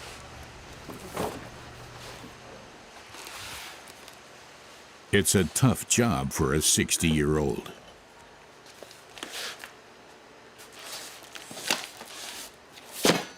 My physical strength is important to me for the job that I take on every day.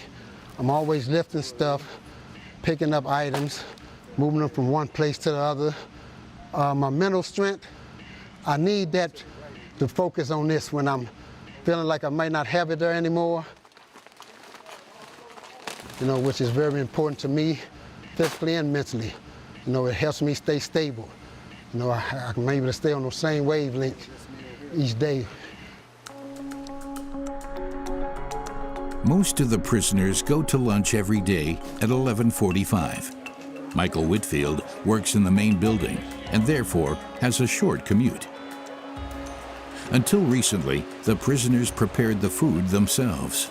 Now it is handled by a large American catering company.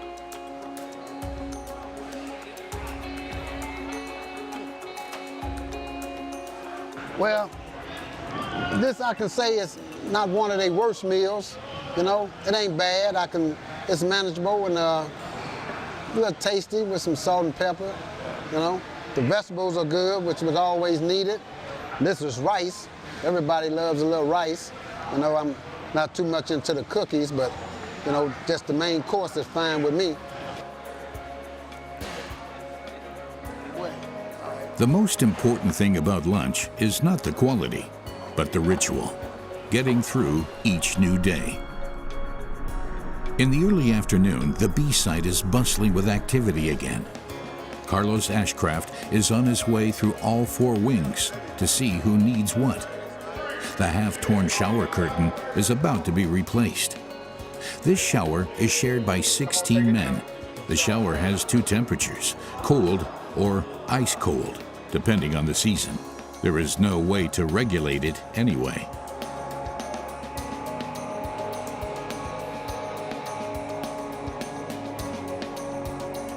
Carlos Ashcraft was convicted of sodomy with minors.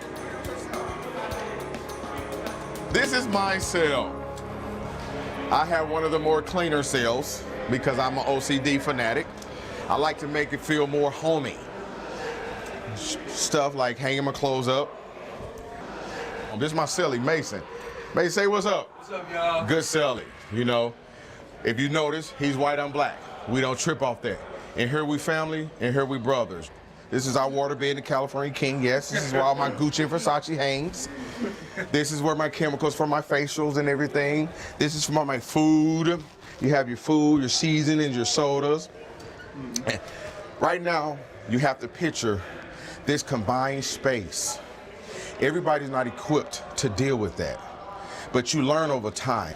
This is my temporary housing unit. So I'm gonna make the best of it, we make the best of it, you know, and we learn each other, we learn each other's cultures. It's not just bad. I learned things I never knew with Caucasian people. He learned things he never knew with African American people. So it has this catch-22 with pros and its cons of being in prison. You can either come in one way, leave out one way, if you want to, if you take time to. Like I said, I've been here since 2020, 2019, been locked up, but I've learned a lot about myself in those little years that I would have never learned on the street. The camaraderie and the brotherhood, or being together, that goes on what he was talking about with the schooling. You know, people get better at athletics, people get stronger mentally with their religion and things like this. So it's beautiful. It really is. Whenever it can be cohesive and everybody can come together, it's beautiful, really. Racism is, of course, also a problem behind bars, even among prisoners. I've never been around Caucasian people like in prison. So I'm learning that about me, but guess what? I don't see color. Even though it is what it is, transparently, he's Mexican. I'm around white. I've never been around people of the sort. It doesn't matter what race you is, you know, he's gonna pull you up, you know, and help you, you know, any way he can, you know, like feeding you, giving you advice and get you out of trouble. Don't do this, you know, go this way, you know, good people. The state of Missouri is the first U.S. state to commit to the reentry program. This encompasses the reintegration of long-term inmates into society and involves training, preparation, but also reparation. Mike Campbell was convicted of manslaughter in 1983. His first hearing on possible parole is scheduled for next year. This is what they refer to as the Restorative Justice Workshop. And the purpose of this shop is to actively support the local community by making projects that they could auction. We support churches, schools, any civic organization. And this shop itself started in '99. And I've been with this shop since 2000. I've been doing this for 24 years in this shop. And it's a good purpose. It's not just wasting time. You know, I've been in prison for 42 years. And, you know, after a time, you know, it's just, you have to have purpose. You have to have something you can do that makes an impact. And what we do in this shop makes a serious impact on the community. Mike Campbell and Stephen Johnson are both members of the Dynamo program. Both men have been convicted of felonies and have been behind bars for decades. In a prison, whenever you're walking around somewhere, somebody can have a bad day and you get killed right off the bat. You know, now you're in a place where we talk, right? Somebody comes up and they'll say, "Hey, I'm having a bad day. Can you talk to me for a minute?" You know, and it's more open, more honest, and it's kind of nice. It's really nice. Stephen Johnson is here for life. For him, there is no prospect of eventual release. We get to work with a lot of places that could really use help out there. And being an inmate, a convicted killer, you know, you don't get those chances, you know, to give back to society. But in here we do. Through the Dynamo and through projects like with Mike and me, we get to do this work, and the simplest little thing will create a revenue for battered women, victims everywhere. And like we said, we all did bad things. You know, I can't change what I did. I can change the person that did it and give back. So that's what I do.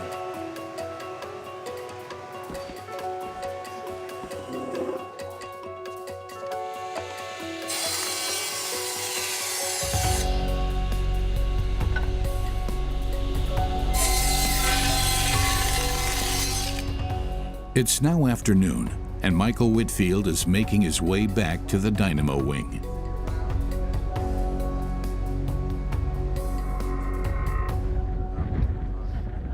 Dynamo is a revolution in the American justice system, especially in conservative Missouri. Anyone here has been in prison for at least 15 years and has done nothing wrong while serving their time. Here, inmates are called residents.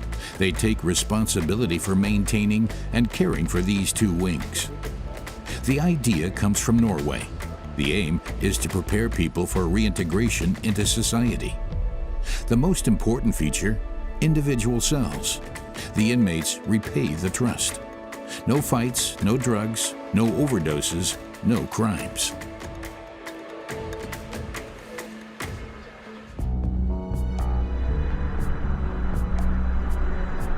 The new inmates are now being checked through the prison security access point, just below the control center.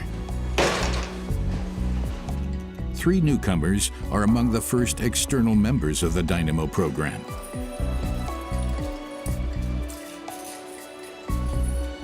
Well, coming from where they come from, most likely they're very anxious, to get here and, to get settled in and, get the comfort of what they have here compared to what they had there. Hey, good day, man. My name is Mike, man. I'm the Dynamo Community Experience Chairperson. Okay. We'd love to have you, man, and we welcome you in with open arms, man. All right, I appreciate it. Yes, sir. Thank you. So we're gonna go get you guys the stuff. If you guys are ready, we're gonna go get your stuff. Michael Whitfield and his colleagues have taken the extra time to pick up the men personally. Then it's over to the A side. It's bound to be a bit of a culture shock. There is a particularly successful special unit at the Northeast Correctional Center that lives and works outside the fence, the Bloodhounds. For Warden Clay Stanton, they are an important pillar in securing the prison.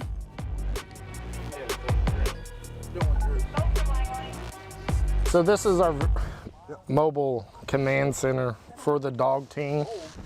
We can set up and respond to any event and spend multiple hours out there. Our main goal is to help out in the community with lost children, lost elderly people. We've helped out a lot in the community. They're walking off and they'll go to, he might go a mile today, a little longer, and he'll actually hide. Once he's prepared and everything, then we'll scent the dog up. That's the members that laid the tracks jacket there. We'll scent the dog with that. The dog will go up and actually smell that, and then they'll send the dog off. So this is a GPS tracking monitor that we put on the dog. We're able to track the dog and the handler wherever they go back at the trailer. That assists that if they get lost or we're watching topographical map, we can tell where they go, tell them what the terrain's like and everything. Since its opening in 1998, not one single inmate has escaped the prison. Nevertheless, the dog squad must always be prepared for anything.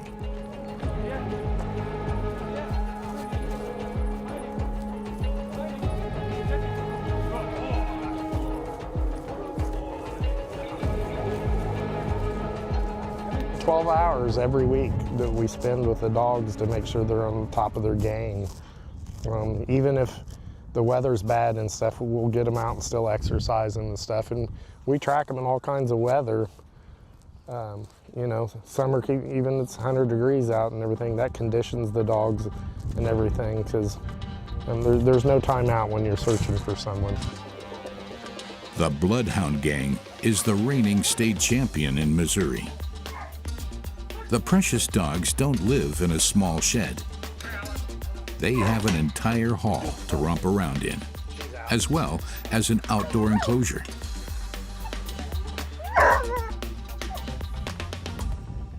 The residents of the Dynamo program open the gates for their new members on the A side.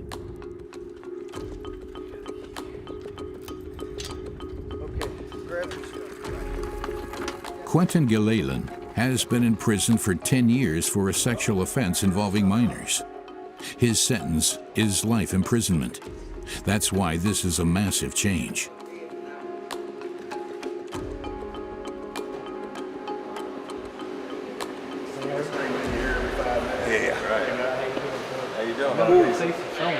Yeah, I'm probably around. I've been a few places. Okay. What's your name? 24 years. My name is Hawkins. Everybody just call me Hawk. Okay, Hawk. Chris Clinton. Good to meet you. Broderick Hawkins has been in prison since 1997. He is serving a life sentence for murder. Since his incarceration, he has spent every single night with at least one other cellmate. That is now history. I have to worry about the cellie. It's just eat this. You and your cellie could be real good and cool and everything, but being in the cell with another man is just, you know, things just, it's nothing you can do about it, but it's just, this is good. It's wonderful. Michael Whitfield takes time to talk to the new guy. He's never experienced a wing without an officer before.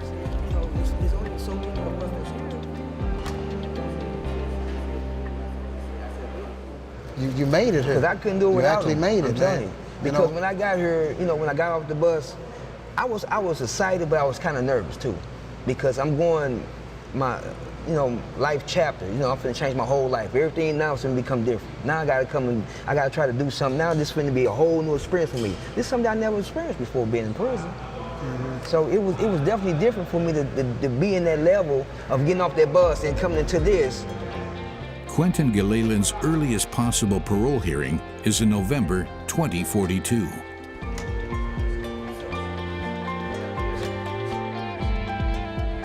It was kind of scary at first. It was exciting, but scary. The good part about it was I knew it was going to be, it's the first night of my new beginning of my life, my new first chapter. I couldn't sleep, I was walking around for a minute and not realizing that when I go to the door, I could go out the door.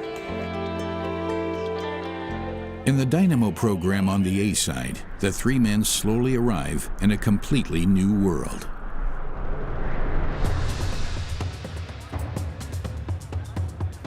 On the B side, Deputy Warden Ashley Brooks and Lieutenant Jacob Wiegand are on their way to conduct a cell search. They have received a tip.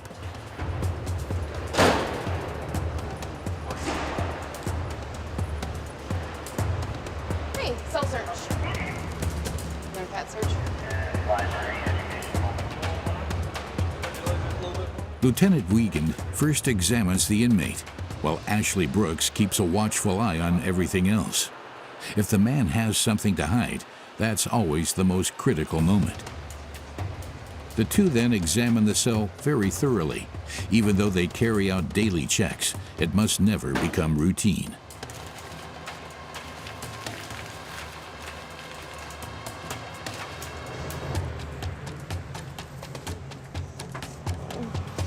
Pieces of paper like this are pretty important because they, for example, that says, I need your Cash App. Give it to Lopez. Cash App is how they exchange money on the outsides here. Typically, Cash App is used for illegal purchases of narcotics that are going on, but it could be for like canteen items and stuff. There are two types of cell searches: random ones and cell searches based on a tip, for example, from fellow inmates. Random cell searches are routine, but Ashley Brooks and her colleagues still have to be constantly on their guard. Every powder, every liquid that comes out of somewhere can be toxic. Normally, what you do is you go ahead and you pop off the top of it, and you take it over the toilet or the sink and put a little bit in it. And if it's heavy when it comes out, then there's lighter or there's something hidden inside there, shanks, whatever the case may be. Toothpaste things,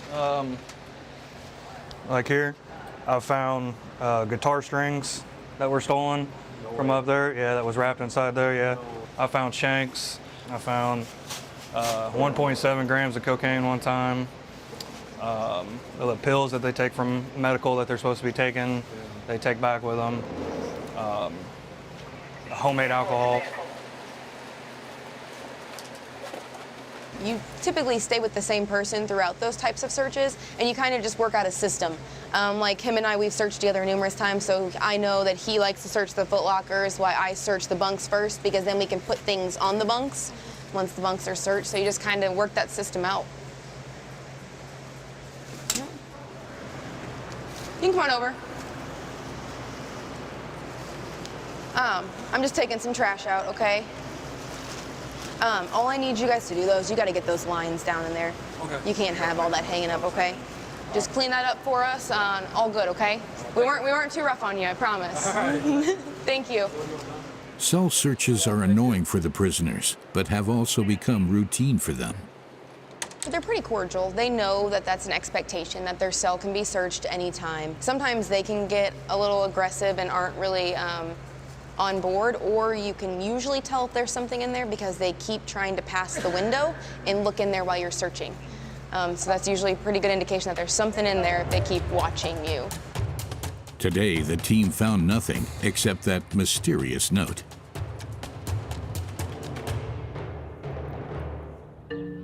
Two houses down, also on the B side, the occupants share the lawn with young dogs, and not just any dogs. The program is called Puppies for Parole. Inmates take over the responsibility for dogs from animal shelters. They care for them, train them, and hope that they will then be adopted. For me, I have to stay on routine, and I love that my cellie actually helped me stay accountable and the rest of the dog program. That's how we do. We help each other stay accountable. But to be able to stay on schedule, feed every day, train every day, make sure that they're getting their exact amount of actual exercise, or even more than that in depth, it's very important.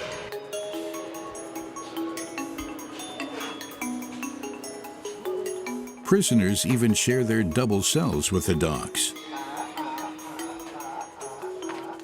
We actually have to move around and make extra adjustments for these puppies to be in the cell with us.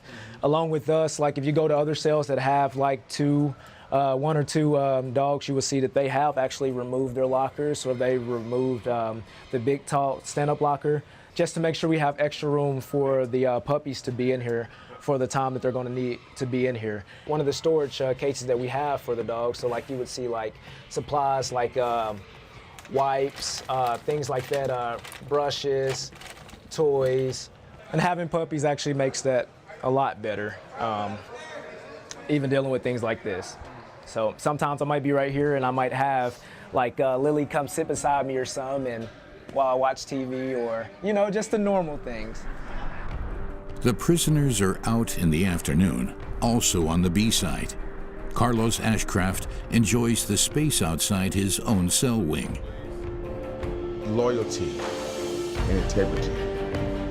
And I would call myself a man of valor, because I try to be the best that I can be, the best that my mom and dad raised me to be, because I still represent them even at this age. I try to be a distinguished gentleman to whoever I come in encounter with. That's the core value of how I feel, dealing with anybody, any ethnicity, any age, anybody. That's who I am. I mean, I come from Bonter level 5 straight to her, so it's like, it's more relaxed for me. I ask how y'all feel like, do it make you feel like you can do your time better here? Or would you rather be at a higher max? I'd rather do my time here at this low, because a higher max, we don't get the freedom. We lock down all that, we get freedom here, and it feels good. So these hours feel good. We'll holler. I be good. Ah, there it is. Ah! We gotta keep it real.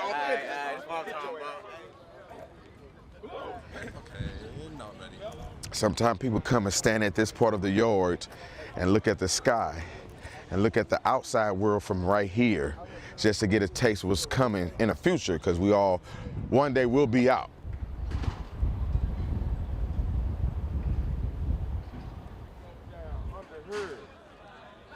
For many prisoners, the gym is a place to relieve stress. Sport helps.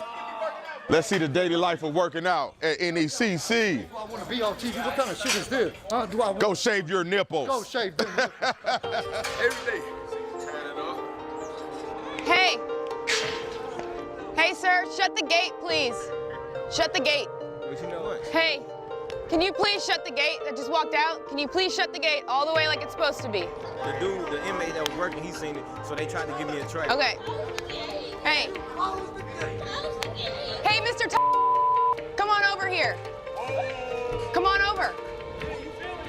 No.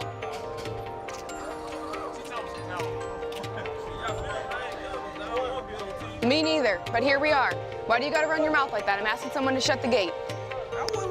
You just walked right by. Shut the gate! Shut the gate! I'm standing right here watching you. I know you have a problem. I can't say shut the gate. No, you don't need to be making comments like that when I'm asking someone to secure a gate. Shut the gate, that's all I said. No, you didn't just say it like that.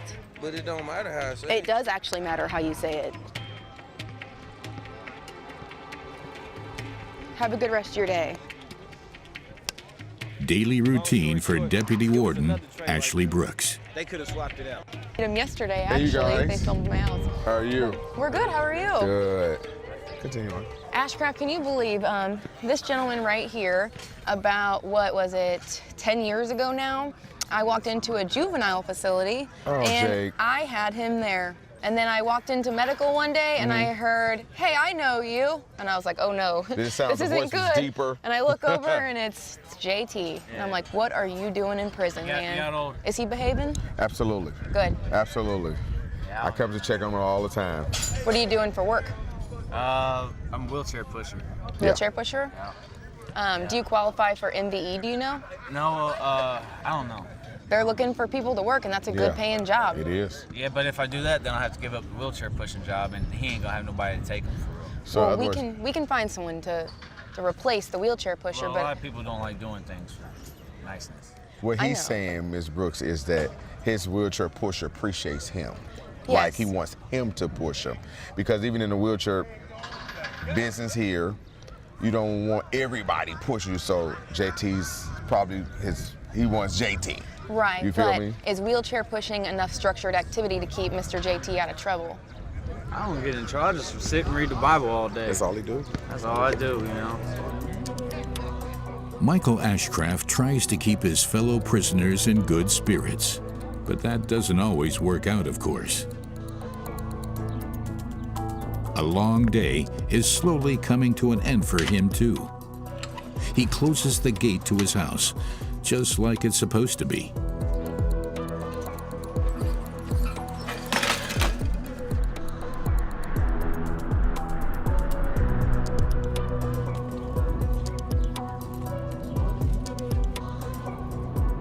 In the Dynamo program, Michael Whitfield is also slowly coming to a well-earned rest.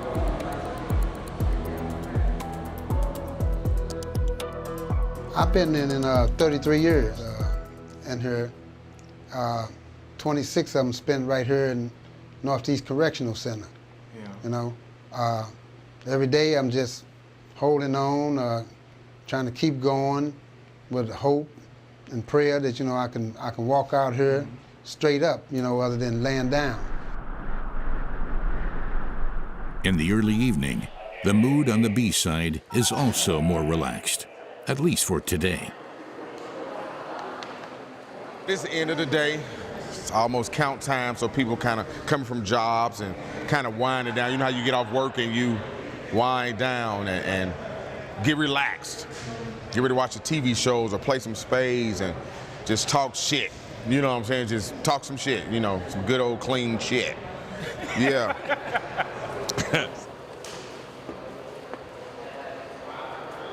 Michael Ashcraft is on the way to his cell. His job is exhausting. The day almost over for me. Mason, come hold this in the back for me, please. Get ready to watch some TV. And tie your hair down so it can stay down and kind of keeping it neat together for tomorrow and everything. There we go. All right. Yeah. In prison, routines are especially important. Carlos Ashcraft and the other men must do their best to get through each and every day. They must never let themselves get down and never show signs of weakness. Yeah, even if you're in prison, You can still stay up on your hygiene, your body odor, all your freshness. You still gotta live. Yeah.